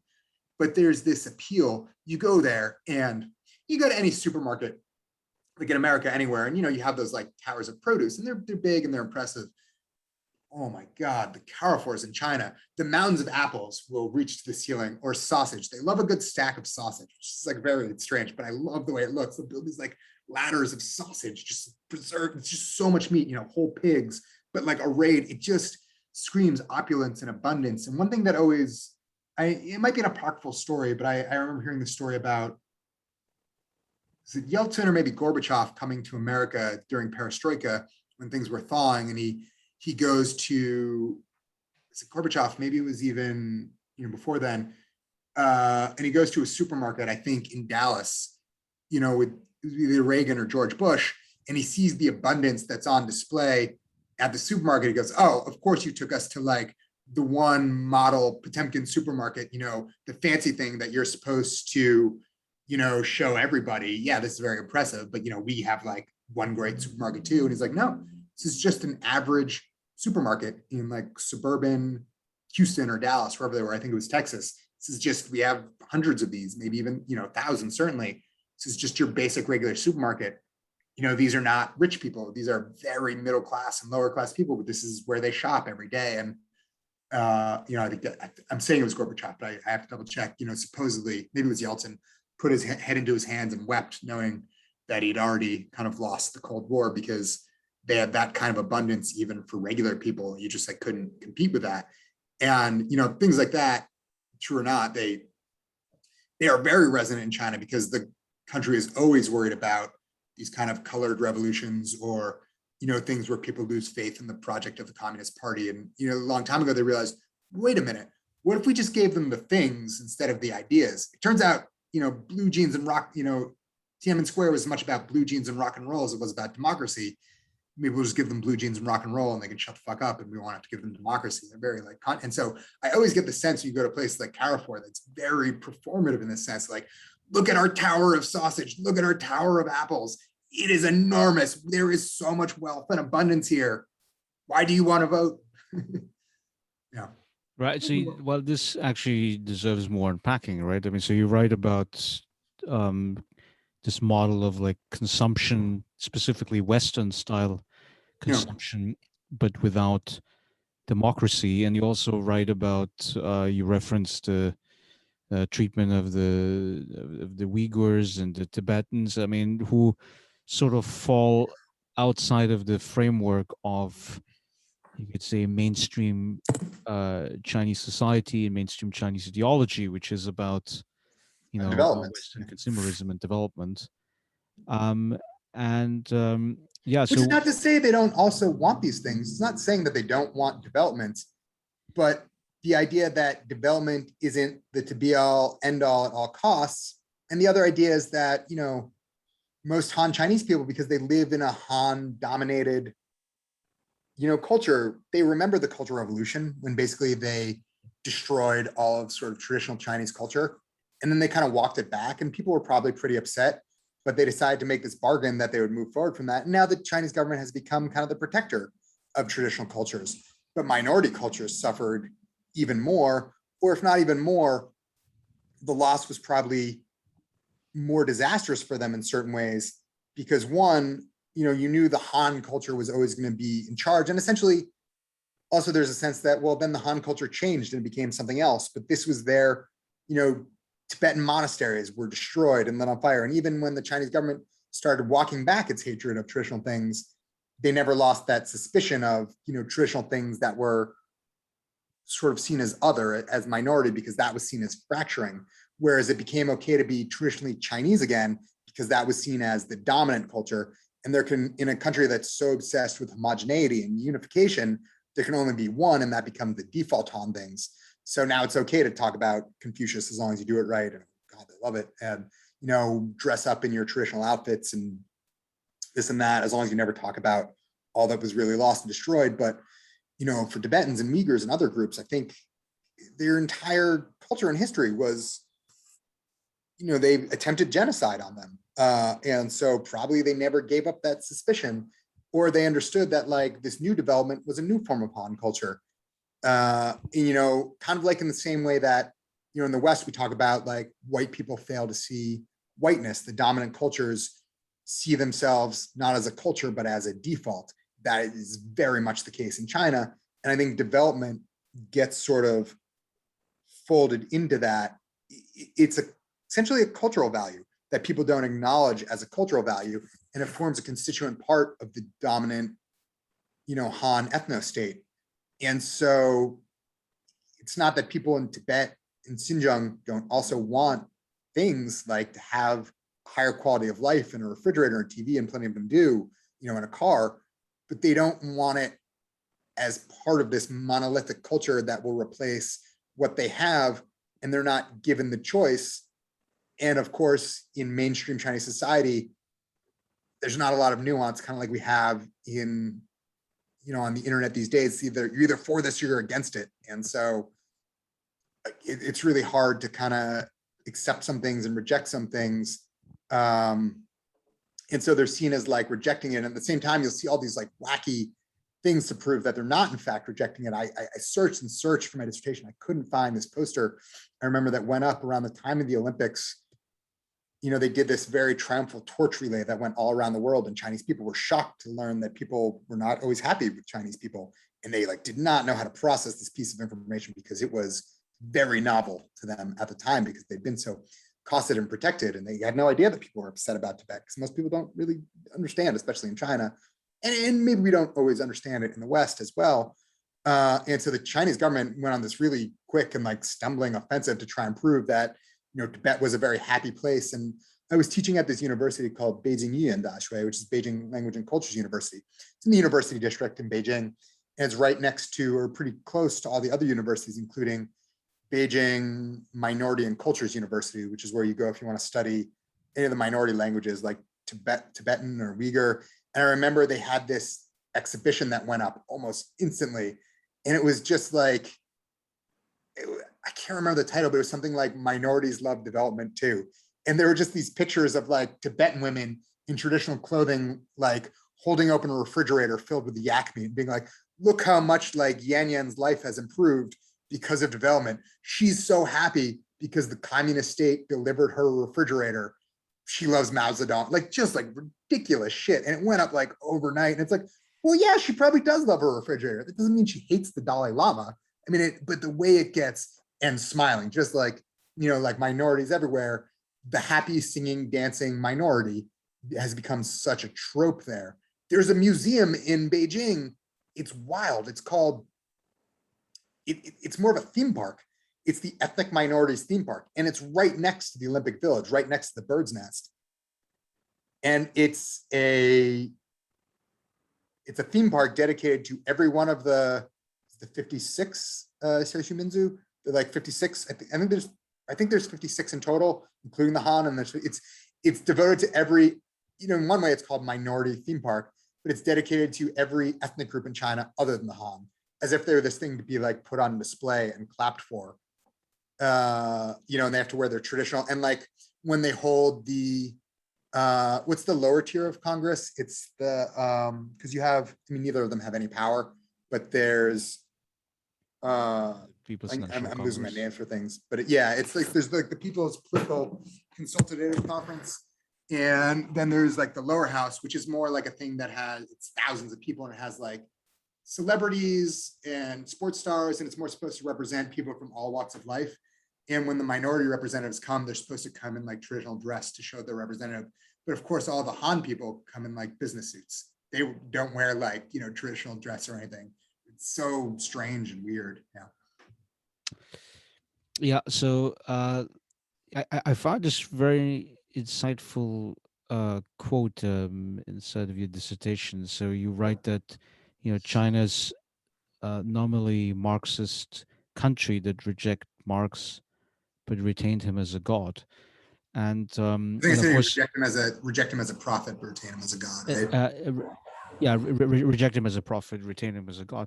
This is really interesting because that's why the Chinese case study is superbly interesting, because you either have, from a world historical perspective, the transition from feudalist system, with the landlords and the peasants. Yeah. Although as I write, it isn't actually feudal. That's like a misnomer, right? Feudalism kind of ended like thousands of years ago, but yeah. Right, but I mean the communist historicity of it is the feudalism, yeah. Well, that land would be the main way to generate wealth, and the people own land, and you're right. It's feudal in that sense, right?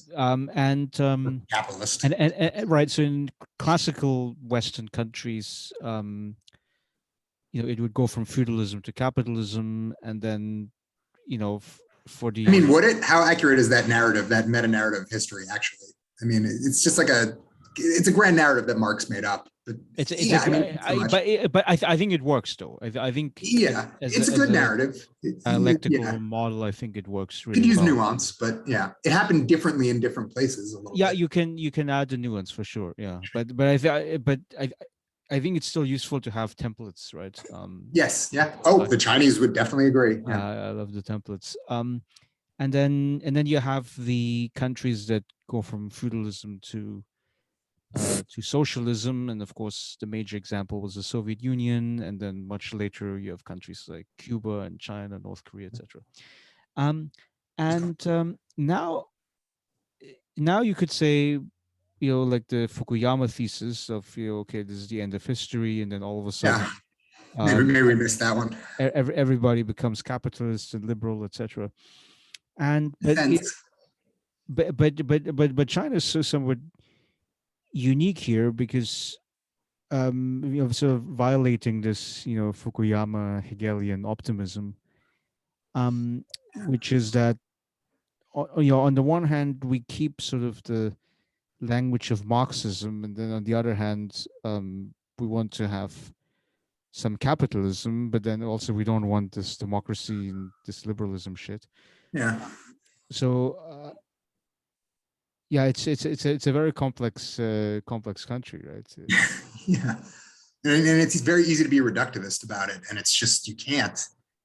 But at the same time, ironically, the government wants you to be reductivist about it. The government wants you to go, no, China's not this complicated place. It's this one, we love in academia to be like, it's so racist to essentialize about these things and like treat this country of 1.4 billion people as a monolith. But then you have the government saying like, no, we're a monolith.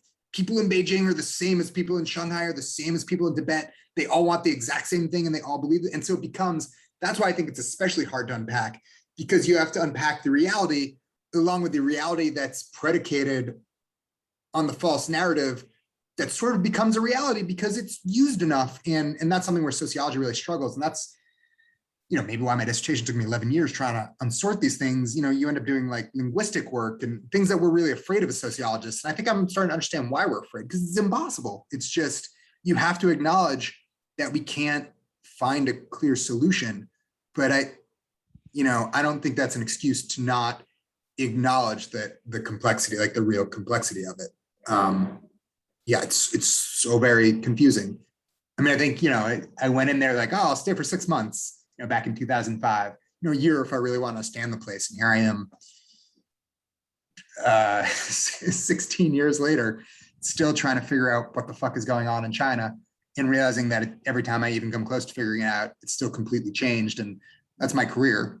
Basically, it's pretty maddening and sometimes masochistic pursuit, and not nearly as well paid as people told me when I was going there. Oh, learn Chinese, you'll be a billionaire. Yeah. Well, I mean, it also depends what you're doing, right? I mean, you didn't decide to become an investment banker Well, or invest in a technology company or something like that. I think you and I we chose the route of scholarly poverty. I didn't decide not to. I'm not. Yeah. People like us sometimes. It's so important to think. Is it? Yeah, maybe I should have been a banker. I don't know. Yeah. So, the idea of Xi Jinping, the current leader, is Chongqing, right? The Chinese dream. Could you unpack this concept a little bit for us? I mean, yeah, that's another what's thing that I all wrestled about? with in my dissertation. I don't know. It's really hard to unpack because it's a great slogan in that sense, because it's like unpackable. In some ways, it's so simple and so evocative. And it's almost like the American dream, but it's the Chinese dream. And to me, what it is, it's the fact that you can have the American dream in China, but you can do it in China without sort of, saying that the dream doesn't belong to America. I think it's very clearly written. Again, it wasn't like pulled out of nowhere. It's clearly evocative of the American dream.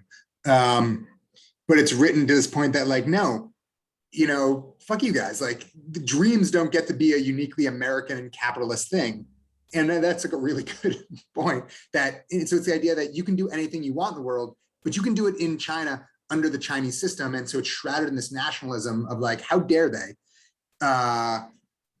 You don't need their like contemptuous liberal Western ideals. That's just them trying to put another form of like foreign, what they sometimes call isms, or Jui in China, right? Socialism, capitalism, whatever ism, but those are all foreign concepts. And of course, they're still socialists, but they're socialists with Chinese characteristics, which is to say something uniquely Chinese, even though it's like not that novel a model. It's state developmentalism paired with corporatism. Yeah. And a healthy dose of jingoism. So it's still a lot of isms, but they don't call it that, which is key. And it's basically that you can achieve an American style dream or a globalized, a local dream of affluence, but you can do it on distinctly Chinese terms. And we'll tell you what those distinctly Chinese terms are. Those distinctly Chinese terms are just, it's Chinese. It's not done on anyone else's terms. It's almost like a shadow idea. Because what is the Chinese ideology? It's not really, there's not all that much there. And so it's more, I don't want to say it's hollow, but it's, it's not conceptualized. It's not very well or fully conceptualized. And that's part of its genius, because to do that would be really to nail it down and then to open it up for comparison. And so it's saying what it is just the Chinese way. And we don't have to tell you what that is because it's just essentially Chinese. And there's a lot of like cultural chauvinism baked into it. Just Chinese are great and magical. And that's why we pulled off this economic miracle that nowhere else in the world could, because there's something unique and special in Chinese culture. And everyone trying to tell you to do that differently is because they're jealous and racist. There might be actually a component of truth to that for sure. But, it's very like back up against the wall. So it's just this idea that we'll have affluence on our terms. But what is our terms? It just seems Well, it's like non-liberal, essentially. It's it authentic. seems like it's not your terms, but I don't think they've done a good job of actually fleshing out what our terms really means. Yeah, non-liberal, but do they believe in that, or do they just believe in affluence itself? Which Of is course, by they we mean the Communist Party, right? Because you could say the well, the people as yeah, such. I mean, maybe if they study in Western universities, they're like, I don't hey, think this so. this Not liberal not idea is very not interesting. not in my experience. Some, but it's rare. A lot of my Chinese friends, I think, probably come here more liberal, and which is natural. I mean, I think I think that's a really common thing to do. I think I went to China, as this anthropologist really steeped in cultural relativism, the idea that all systems are equal in their own right. There's nothing special or good about America and the West. I wouldn't say there is necessarily, but I think when you get in China, you get this certain one, America's constantly getting attacked. Not that my country is right, but just that like, no, there's something there. I'm not ready to be a full absolute 100% relativist. I wouldn't say there are certain moral absolutes, but there are things I would say, I don't know that I can agree with everything in this system. And I think universally it might not be true or valid. And I think that happens the reverse. A lot of Chinese kids sort of will strafe under, really the repressive nature of the system, not politically, not like, oh, I'm opposed to the Communist Party, just really that developmental hyper focus of like, do this almost the Confucian and, the style of learning. There is this one way, and there may be more creative kids, more interested, and they come to America and then they feel sort of othered and pushed back on, and they hear all this stuff about China and how bad it is. And it's, there's a lack of nuance. And then they end up becoming homesick, sort of like a homesick patriot, I'm way more patriotic when I'm in China than when I'm in America, for sure. And I think that happens a lot. And it's not that you don't get some kids, and I know some, and I still know some brilliant liberal outliers, and really, and people who have a really thoughtful and nuanced perspective on the government. But for the most part, I do think the cultural narrative, people don't trust the government 100% for sure. And that's almost empowering in a certain way, because they go, yeah, in China, we know our newspapers are censored. Do you guys? Like, that's a really common thing you hear from Chinese people, which I always think is really interesting. But of course, it's a false equivalency in certain ways. And that's the danger. It allows them to create these false equivalencies. It's sort of like the Russian model, really, undercutting all truth. Well, let's just pick a specific example. I saw like this tweet recently. It was about a new Chinese regulation which limits the amount of time that kids Video can games? spend playing video games. And Oh man, from what I know of Chinese kids, that is not going to be very popular. yeah, and I mean, like, even if we assume that the CCP came in with good intentions, which is that we don't want our kids to be hooked up with screens and devices, which I had criticized early on in the podcast, right? But This is ironic to be doing on a podcast for sure. Right, that's extremely ironic here. But I'll be going running after I'm done with this, so I'll be good. I'll compensate for that. Hey, this is a post-truth space. Yeah, but yeah, but you see, even if we agreed with the content of it, but still, like, the overarching principle which is being breached is individual freedom, essentially, right? Yeah, so this is really interesting because I think I mentioned this before. They had this really savvy revelation after Tiananmen Square. Like I said before, they were like, well, what if we just give them the blue jeans and the rock and roll? Or the pop music. I think it was Marianne Brady. She's a professor at somewhere in either Australia or New Zealand. She wrote a really interesting book called, it's like Selling Authoritarianism. It was all about the like commercialization, the way, they realized that traditional models of censorship were creating people who pushed back against censorship. And they found a much more nuanced model of censorship was to open up space for essentially really shitty pop consumption. Because under censorship, you had these two options. You had, Soviet realism, and you had like Chinese realism and Chinese propaganda. And then you had the heroic artists toiling in obscurity. So you had like avant-garde art, the people who just like didn't care. They were willing to like be heroes and take the burden. Or you had, the government diatribe. And those are your two options. And what you had was when people got tired of the government, they gravitated towards like avant-garde artists. So there was this really wild moment as China's first starting to liberalize. You have these brilliant sort of like avant-garde painters and conceptual artists putting on shows, and farmers are coming from miles around to see these because it's the only alternate option, the only alternate form of truth. And like, that is so powerful then. And the government realized like, what if we just give them terrible entertainment? What if we open up the market space to all these things we thought were like liberal and bourgeois and dangerous, like soap operas and Taiwanese pop music? And maybe if people are singing about like love and extremely personal things, whereas they'll stop thinking about the political, whereas avant-garde is like, in a lot of ways, intensely political. It's always thoughtful and criticizing. Oh yeah, rather than censoring everybody and taking away their fun, we can give them dumber fun. This is very like Horkheimer and Adorno, the culture industry. And that worked really brilliantly. It's essentially, they gave them the blue jeans and the rock and roll, or actually rock and roll was a little dicier. They gave them the pop music because there's sort of historically a protest component.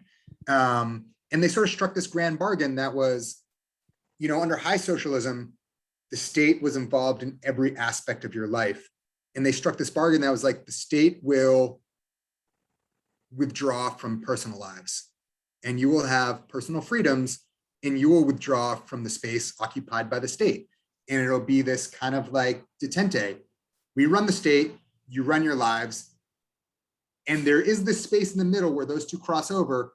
And like, that's a dangerous highway to cross. You will get hit by a Mack truck when you cross that highway. And sometimes people wander on accidentally, but for the most part, these two separate spheres really worked well and coexisted.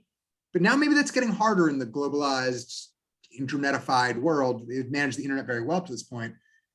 But Xi Jinping, the more he accumulates power, the more he seems comfortable reneging on that grand bargain a little bit.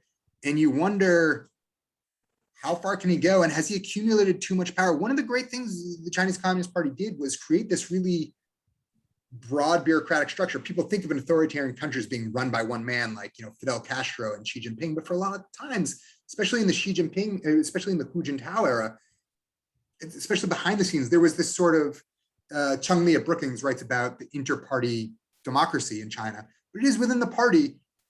It's not just one man. There is these different people on the Politburo, and often they represent different competing interests.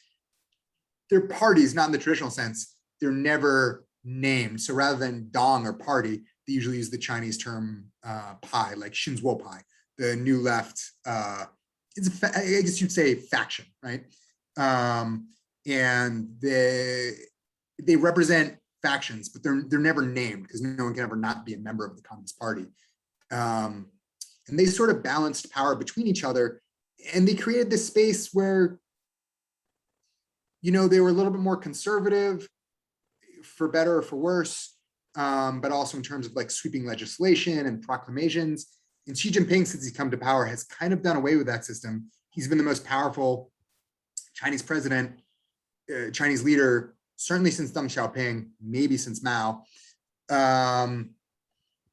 And so he doesn't have the kind of check and balance that the Communist Party did for about 20 years.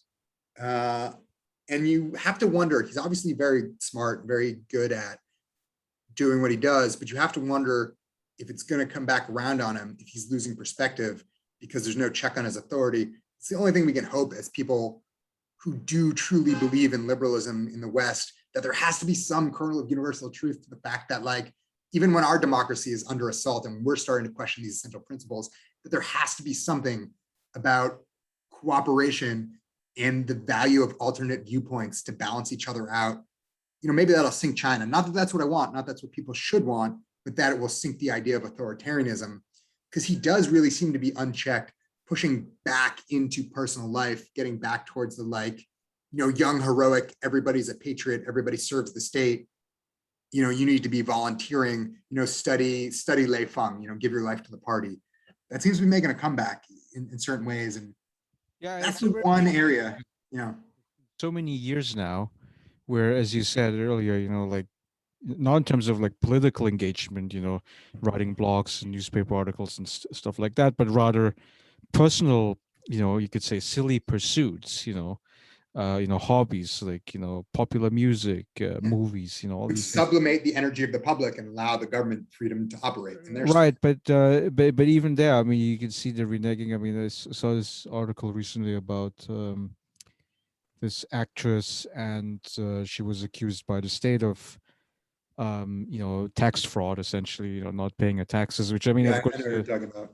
government always comes up with a good reason. I mean, perhaps, No, that's how they always get you, tax fraud, tax fraud. Well, maybe it is correct that, that she didn't pay her taxes or whatever, but the fact that they wanted to enforce the law just right now, that's the key thing. And the second example I had in mind was the Alibaba founder Jack Ma Yun, and he gave this speech in Shanghai. He was criticizing the government for too tough financial regulation, and yeah, and then nobody hears of him since then. I mean, presume he's still alive, maybe. Yeah, well, you have for the first time, and I always wondered this about the artists and the actors who live these international lives. They have an actual platform, and that's a very dangerous thing, because they become these autonomous actors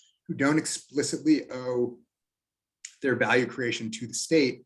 And that's what the government wants as a role model. You can be this, but when you have a critical mass of those actors who aren't people who've made their money definitely in China, or because of their relationship to the state, whether it's through property development or something, but 10 years ago, if you looked at the Chinese rich list, it was two types of people, like the Huron rich list, all the billionaires. It's two types of people and two types of companies on the biggest companies. It was either former state-owned enterprises like telecoms, which the Communist Party had just spun off. And the people got wealthy because the Communist Party rewarded by people by putting them, usually Communist Party members, in charge of them. So they owned all their wealth and their fealty and their allegiance to the state. Or it was property developers, which were independent companies. They're not always, a lot have ties to the army and the military and government ownership, but even the independent ones, you can only make money as a property developer by working very closely with the government to accumulate leases of land at preferential rates through your guanxi and your connections, which you then develop, and you can only accumulate that through fealty, by being beholden to the government. But suddenly, and so those were the two types of people on the rich list, and the two companies, all China's top 10 most valuable companies. They were former state-owned enterprises, and they were property developers. And now, in the last 10 years, with the emergence of tech consumerism, especially, you have actual homegrown entrepreneurs who may or may not be Communist Party members, and certainly have nominal Communist Party operations within their bureaucracies, as they're all required to, but their money is being made off of something, if not wholly separate from the state, because all of the economy is contained within the aegis of the state, but still their power didn't come from the party, their value didn't come from the party, and therefore their platform didn't come from the party. And that makes them very dangerous, both dangerous to the party and dangerous to be them. I mean, it's such a precarious position, because the second you start wielding that capital outside of the main, which is what Bo Xilai did, even though he was a party member, he tried to wield autonomous political, cultural, social capital. And that makes you a threat to the state, a threat to the party. And that That's your chai mark. They put chai in all the buildings when they're supposed to be knocked down. That the chai. I forget the tone. You see it going back to my Hudong days. You see it all over Beijing. The chai mark used to be a joke that where does the name China in English come from? Comes from the term Chinar, which is like destroy what or destroy where. That was an old joke among the Hudong community. I used to have a shirt that said Chinar on it. Those got banned. But that was back in Beijing's like rebuilding days in 2008. That was a big, open underground joke that Chinar. Yeah, but just on the point of Beauchilai, I mean, I saw this documentary. It was in Arte. It's like a French TV station, Just and a man of the world, Larry. yeah. So so they were talking about like, okay, getting rid of Beauchilai because of the murder of this British businessman. No, it was. I mean, maybe, but that was wrong. Right. That was the official reasoning, of course, that the state used. I'm sure they'd murdered other people. But what I find very interesting is that the CCP old guard officials, they then promoted Xi Jinping because Xi Jinping. I mean, so he's one of the princelings. I mean, his father Xi Chongqing was a high level official. Yeah. Much like Bullitt's father. Right, and then of course they were felled during the Cultural Revolution. They were saying he was sent to the countryside. He was and Xi Jinping was sent to the countryside, and he then tried to redeem himself as he grew up, became an adult. He became party secretary in Zhejiang and other parts of China, and so the party elite at the time of his promotion in 2012, I guess, really believed that Xi Jinping would not be like Beauchilai, right? Would not be, basically. I think they saw him more as willing to be a gray man, like Hu Jintao is famously,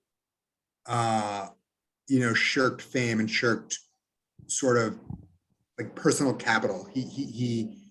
He designed himself to fade into the background. It was really promising for, China watchers in terms of, because that was only the second peaceful transition of power. When Hu Jintao took over from Jiang Zemin, it might have actually been the first because, Jiang Zemin wasn't slotted to take over from Deng Xiaoping. He sort of rose to power in the aftermath of the Tiananmen Square riot when, was it Hu Yaobang, I think. Yeah, Hu Yaobang, who was the presumed favorite when, was too sort of accommodating to the protesters. And then Jiang Zemin was like, I could be unaccommodating. I could do this. I could crush this. He didn't win power from Deng in a coup, but there was no sort of set time when Deng was set to hand it over. He just eventually did. I can't remember if it was, I think he retired. It's not when he dies. My timeline's a little off. But then Xi handing over to Hu was sort of essentially the first true like set transition of power. We have this idea, they're going to serve 2 terms, then go. Jiang Zemin did it, and then Hu did it. It was like, wow, they have institutions now. This is the first like true, transgenerational institutional outline. We got a sense that it was going to stay, and it lasted all of 1 generation until Xi took over. I mean, it remains to be seen. He might still step down, but it doesn't seem likely after his second term. But there was this real sense, Jiang Zemin was a little more, he kind of liked the spotlight. And Hu was very practiced. And Hu was the first one, it's like Abbott and Costello, but Hu Jintao was the first one who came from this sort of new wing of the party. He wasn't of princeling stock. He was from what was known as the Shinzuo Pai, that comes from the poor, more inland provinces. What's that? The Tuan Pai, which is it's a youth wing of the Communist from the Tuan Pai, exactly right. He came from the Communist Youth League, which sounds like it would be the same thing, but it's actually different. It's this thing that's different from the way most elites come into the party. Just you're at a good school, it's sort of a way. I don't know. It's almost like it's a way to get like deserving but underrepresented, usually still Han Chinese kids from poor areas into the party mechanisms earlier. And so because of that, they tend to be more liberal, is definitely the wrong word, but more populist. she's a populist in his own way, but it's a different kind of populism. But they tend to be more, whose big code word was harmony, right? To, equalizing things. And it was like a really bold thing to say without saying like inequality is really fucking us. It was a nod to like, we're going to try to tackle inequality, which is a nod back in time to like some actual socialist values. And that hasn't really been Xi's thing. I mean, she wants harmony in terms of like, there's a harmony and obedience. She wants more discipline than he wants harmony in the Foucauldian sense. Yeah, I would say so. Yeah, but he's still a bit of a cipher. He's less of a gray man than who, certainly more of a gray man than Bo Xilai, but he does seem to be reemerging as this kind of cultic figure, even if he's less overt about it. I remember when I was there for the first time, I saw, you always see those Mao icons. It's like a red square hanging from a taxi driver's window. You'll see a commemorative plate that shows like Mao, in his revolutionary gear. And I started noticing a lot of those featuring Xi as well. You never saw anything like that with who. I mean, maybe occasionally, but this stuff was pretty widespread. And I thought that was pretty interesting, that sort of iconography. Right. I mean, that's certainly what is happening, right? Yeah. The power accumulation in one man's hand. And let's turn to the economy here. So, and back to your dissertation, because again, you emphasize that consumption is an expression for being part of the middle class. Yeah. But then more broadly, you also describe that, China is shifting from a savings-based economic model to a consumption-based one, and that, so therefore like this ideological transformation. Well, the government has certainly been trying to promote that. The government has been worried that historically savings rates in China have outpaced other countries in terms of a function of their relative level of development. Chinese savings rates were higher, I believe, than, I want to say, Taiwan and South Korea. A lot of what you call the Asian tigers, when they were at a similar phase of development leading up to becoming very quickly, very suddenly developed countries, a big part of that was, greater spending. And a lot of it that spoke to, people theorized, was insecurity, was a sense of distrust, optimism, but also non-optimism, that it could all go away very suddenly, that the government could sort of change tax very quickly, that growth would disappear. And so people were still sort of stuffing money under the mattress, so to speak. I need to relook at the numbers and see where they are now, because I do get a sense that it's changed, but I don't have the numbers off the top of my head.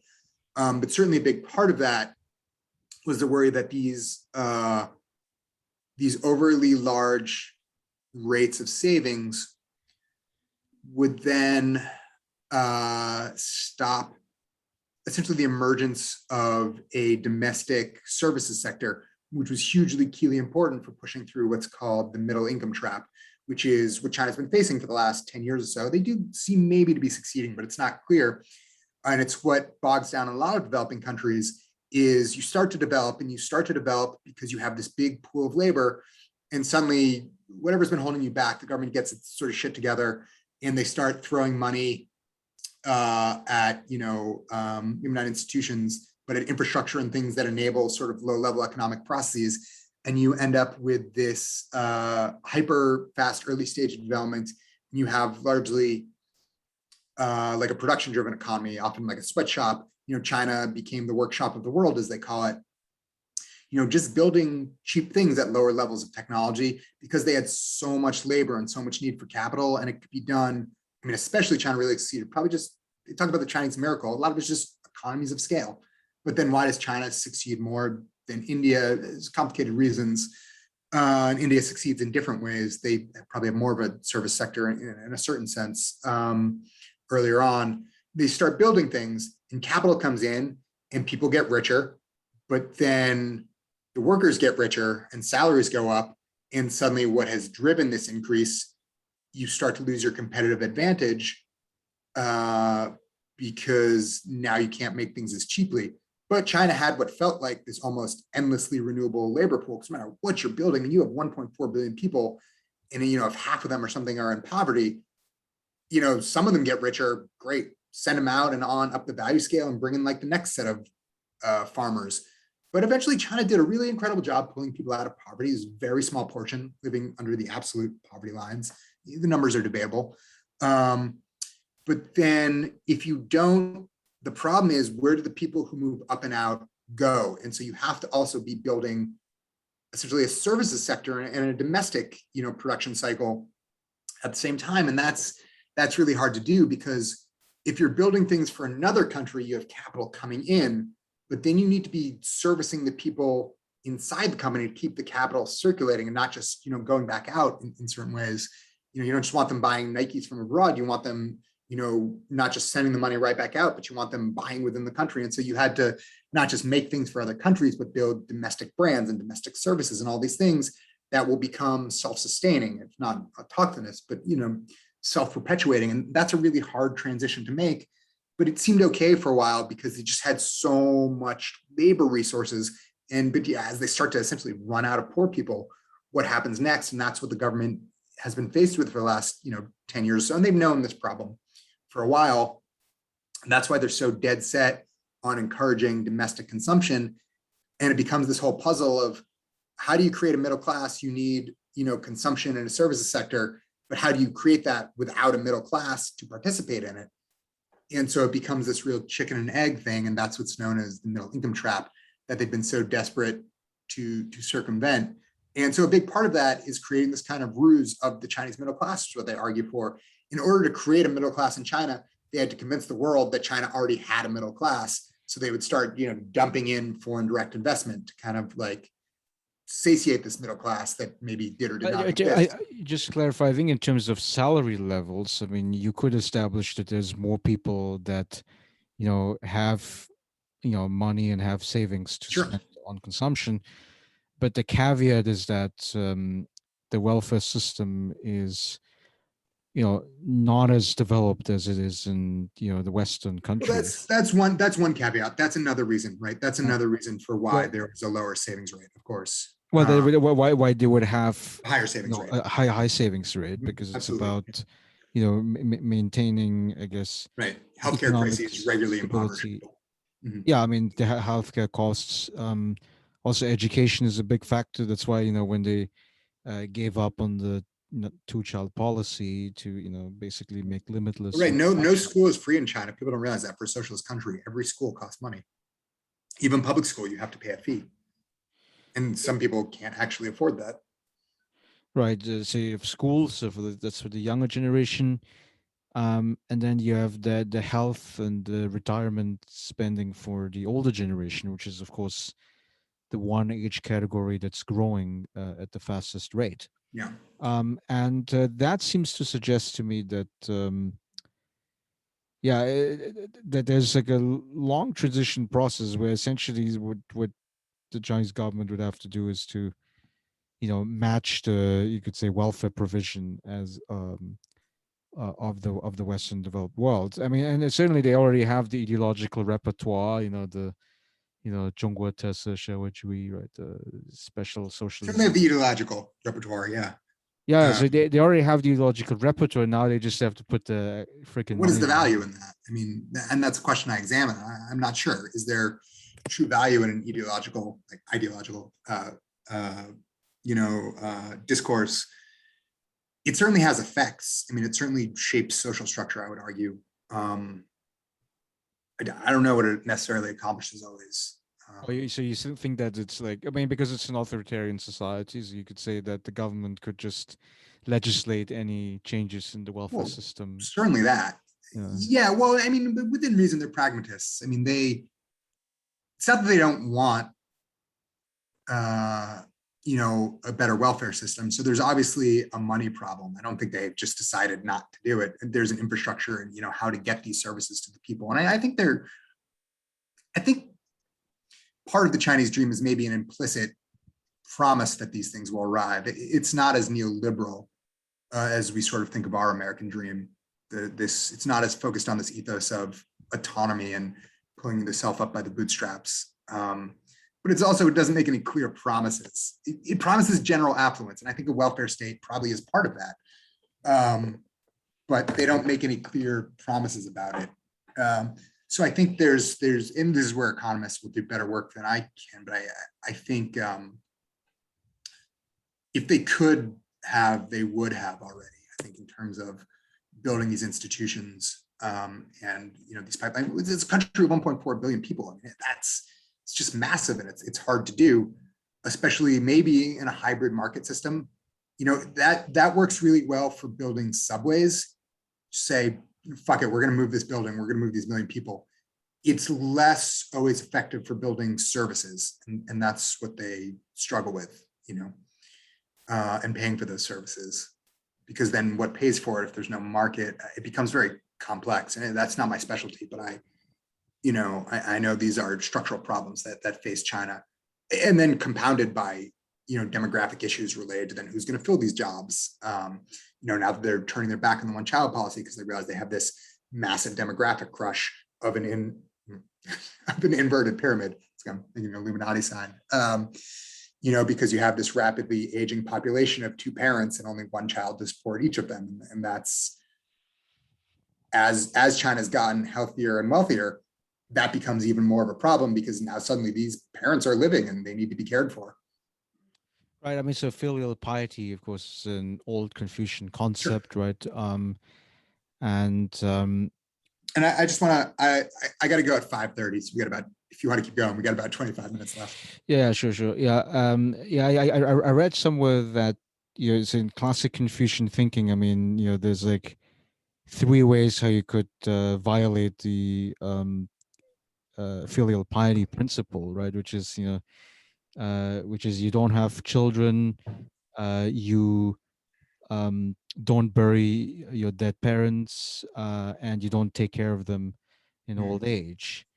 And the worst is actually the first one, is not to have children, actually, because certainly my respondents run up against that. Yeah, of descendants, right? Well, there's a certain social logic to why a certain forgetting the word I'm looking for, that type of philosophy, but why that would emerge. I mean, it's just natural that something like that would emerge, because you need that for societies to exist. But you see that in a lot of religions. It's not articulated the same way. It's a big thing in Judaism, of course. The purpose of man is to procreate, to be fruitful and multiply. And but what's important to say here in the Chinese context is it's very difficult to actually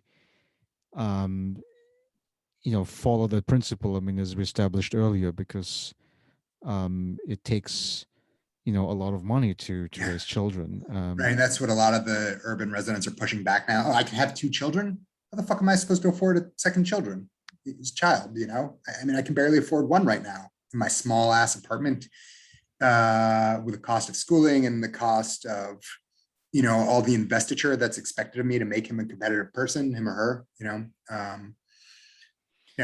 Yeah, I mean, but I don't know. I mean, you could say perhaps at the macro level that producing fewer people also means, well, it means less workers, less GDP for sure, but it also means less consumption overall. Yeah. And absolutely. And a big part of China's economic miracle is that they're just so big, right? That one, in terms of like creating labor and economies of scale, why they're an attractive market. I mean, why were people so obsessed with the Chinese middle class when the average salary, GDP per capita, was roughly equivalent to, I don't know, Albania for many years? Nobody's obsessing over Albania, but it's just the idea, if we get $1 off of each of them, it's like, okay, but like you can draw, I mean, it's an imagined community. It's not a monolithic market, but that was part of the government's, logic and magic in creating into this idea of a monolithic space. Because why don't you just sell it to any 1.3 billion people who make the same amount of money? Is it that? I mean, of course, there's infrastructure and things like that to make it easier to get it into a single common market. But right. Also, if you said that, like just 10% out of 1.4 billion, that's 140 million. A lot. It's already almost half the size of the US. Yeah. So that's the important role that that China plays a role historically. But and do you also have like views about the foreign relations of China? Because like I do. That might have to be for another podcast. I mean, I got I got a lot of views. I used to work partially as I did some time working uh, doing something called open source intelligence for a small government think tank related to the military, where I worked on uh, the sort of Chinese strategic space, and mostly focused on kind of what the Chinese thought, strategically and about, military strategy and domestic international relations. Um, and that's a whole separate career and a whole. There's so much to talk about. I don't know if we'll get to it in the next 10 minutes or so because I got to go soon. But yeah. certainly, if you ask me specific questions, maybe I'll have specific opinions. Well, I mean, these are just some like anecdotes. I haven't written a dissertation about it myself, but I mean, like for instance, there was a meeting between the Chinese foreign minister And the and Taliban. the Taliban, yeah, where and of course that happens at the time when the U.S. Government had announced that there would be full troop withdrawal, where even at the cost of the takeover of Well, the Chinese government has always said they'll do business with anyone as long as they don't, uh, as long as they don't contravene their one cardinal rule, which is recognizing Taiwan, pretty much. Or actually, they'll probably do business with anyone, even people who do contravene that rule. But they'll open an embassy anywhere that they don't recognize Taiwan. But also, it just makes sense. I mean, Afghanistan, I believe, borders on the on Xinjiang province, so that creates a lot of strategic uncertainty, especially in the security corridor that China has worked very hard to cultivate in recent years. Strategically, their moves into Eurasia, they have that group called the Shanghai Cooperation, which is like Russia, I think Azerbaijan, Kazakhstan, like that group of nations.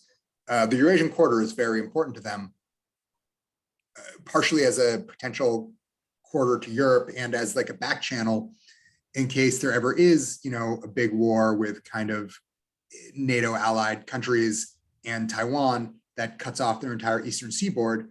Then they're stuck going west for resources. And that's a big part of why they're building this One Belt, One Road initiative. And that all moves through, for the most part, Central Asia and down in Southeast Asia, but also down through South Asia, through their ally Pakistan. And so Afghanistan, a really big strategic hole in that border. So of course they're going to move in right away. They need to. And in some sense, they didn't need to because the US was responsible for it. It's not like they're trying to make money there. I mean, they'll make money anywhere, but I don't think there are that many riches to be had. But so much of a lot of their strategic and economic security in at least one important sector is dependent on stability in that region. And they didn't really have to worry about that with the US there. So that is one, as much as there's a lot to be said about Biden's moves to leave and what we gained for 20 years of blood and treasure and countless lives and countless sacrifices, and was it all for nothing? But during those 20 years, we were essentially giving China a free pass in the region. And now if we're just pulling out and leaving to its own device, and I have a lot of feelings about that, but it does force China to stop being a free rider there in terms of the regional security. right, because so the thing is there is a lot of untapped mineral resources in Afghanistan. There is, and there's a lot in Xinjiang, and that's a big part of the Xinjiang puzzle that people don't talk about that much. There's especially a large, and in Tibet as well, there's especially a lot of what I believe are rare earth metals. I don't know if there's as much. Exactly, but then the reason why it's so actually hard to access it, well, is There's no because of the infrastructure, political instability, essentially, right? I mean, political instability, and also infrastructure, which right. is I a mean, big part of the One Belt, One Road well, initiative. but the infrastructure you could build that. I mean, like China could just blow a hole through the mountain and then just do like It could, but it's a, not a magic. I mean, railroad thing. you could say political stability. You could build that. We tried. Yeah, well, that's actually going to be the harder thing to accomplish because I mean, you could say that China has now gained full control over the Xinjiang region. But you Certainly know, have. of course, at a heavy cost, local cost of the population, right? But but they're not going to do such a thing in Afghanistan, and yeah, so it could mean that I don't know that this part of the region could remain unstable for a while. Um, Yeah, I don't think it's or going to stabilize overnight for sure. Yeah, I mean, or you could also say, well, the Taliban, they're And maybe they I'm are capable sure, I rulers. mean, without a ton of empirical evidence, but from what I know, I'm sure this didn't catch China unaware, and I'm sure they have been planning and building for this day for a while. And I think that's a part of the Xinjiang puzzle, is what lies beyond Xinjiang and how that creates uncertainty on the border and needing thorough control of Xinjiang to shore up their borders and prepare for potential instability in the Eurasian corridor. I think that's part of it. Yeah, I think these are very important things to consider. And then lastly, I think well, the elephant in the room, of course, is the U.S.-China relationship because you know yeah, where do you see this sort of important bilateral relationship Um, in the next I don't years? see it changing that much. I mean, in some ways, Biden will be harder on China. He's a more savvy, uh, foreign policy thinker. Though, I mean, obviously, Afghanistan, some may see it as a blunder. You know, there'll be less of an issue of trade wars for sure. It'll be easier for China to oppose him in certain ways, or harder. I think China liked having Trump in charge. He was a much easier, much more understandable foil. And I think maybe they felt like they could play him for a fool a little bit. I think the trade war ultimately served China probably. I mean, it's complex. I think Biden will make actual moves that constrain China a little more because Biden is certainly historically better at sort of multilateral systems level approach, and that's more of a worry to China. Trump was really good at isolating America, and that makes it much less of a threat in a far field region like Asia. Um, I think it'll be what it is always. It'll be a lot of saber rattling and a lot of consternation, public consternation about how China is coming for our livelihood and not playing by the rules. And I think very little will change behind the scenes. Tariffs will go up, tariffs will go down. We will continue to work against each other behind the scenes, but we'll continue to sell each other things. I think China's espionage and things like that are only going to ramp up. I don't know if we're going to meet that challenge. I think Biden's made more aware of the challenge, I hope. Hopefully our institutions haven't been too gutted to respond. We'll see. I don't expect a war to break out anytime soon unless something kicks off in the South China Sea. But I think maybe we'll have another, pivot towards containment, and that could heighten tensions as we'll focus, as we finally pull the last of our kind of landlocked army focus out. We might turn more towards naval containment and naval resources again. And that's really China's biggest worry. And that's why they spent so much time, building up their resources in the South China Sea and trying to extend that maritime security bubble and the strength of their blue water navy. Yeah, but if the thing with like if you build like these ships and aircraft carriers, I mean, it's not like you can directly use it. Why not?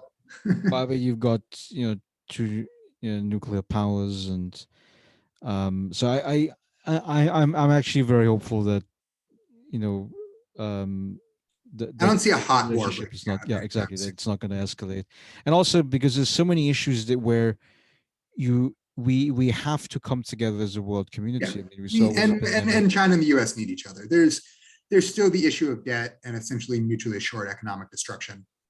The U.S. going to war is not good for China economically. A U.S. depression is not good for China, and a war with China is not good for the U.S. or China. And that's what China cares more about than anything else is economic development. So they will probably do everything they can to, if the world ends tomorrow, China loses because they didn't ultimately outpace the US. And I do think that's sort of what their real end goal is. So, they got to keep this thing ticking for at least another decade or two. Well, I mean, hopefully for much longer, because I think we're still too young to I not see finished a my lot of the dissertation. I'm ravages. okay, Yeah, okay, that Uh, this stage was support. Yeah, but yeah, I think like, and also the global challenges. I mean, again, pandemic. We need global cooperation, climate change. Which it hit almost yeah, everybody. I it'll mean, be interesting to see where China shakes out on that. yeah. Anyway, Larry, I Okay, got to run. I'm gonna let you go now. But thank you very much for Yeah, joining us here in the yeah, I podcast. really enjoyed this. Great.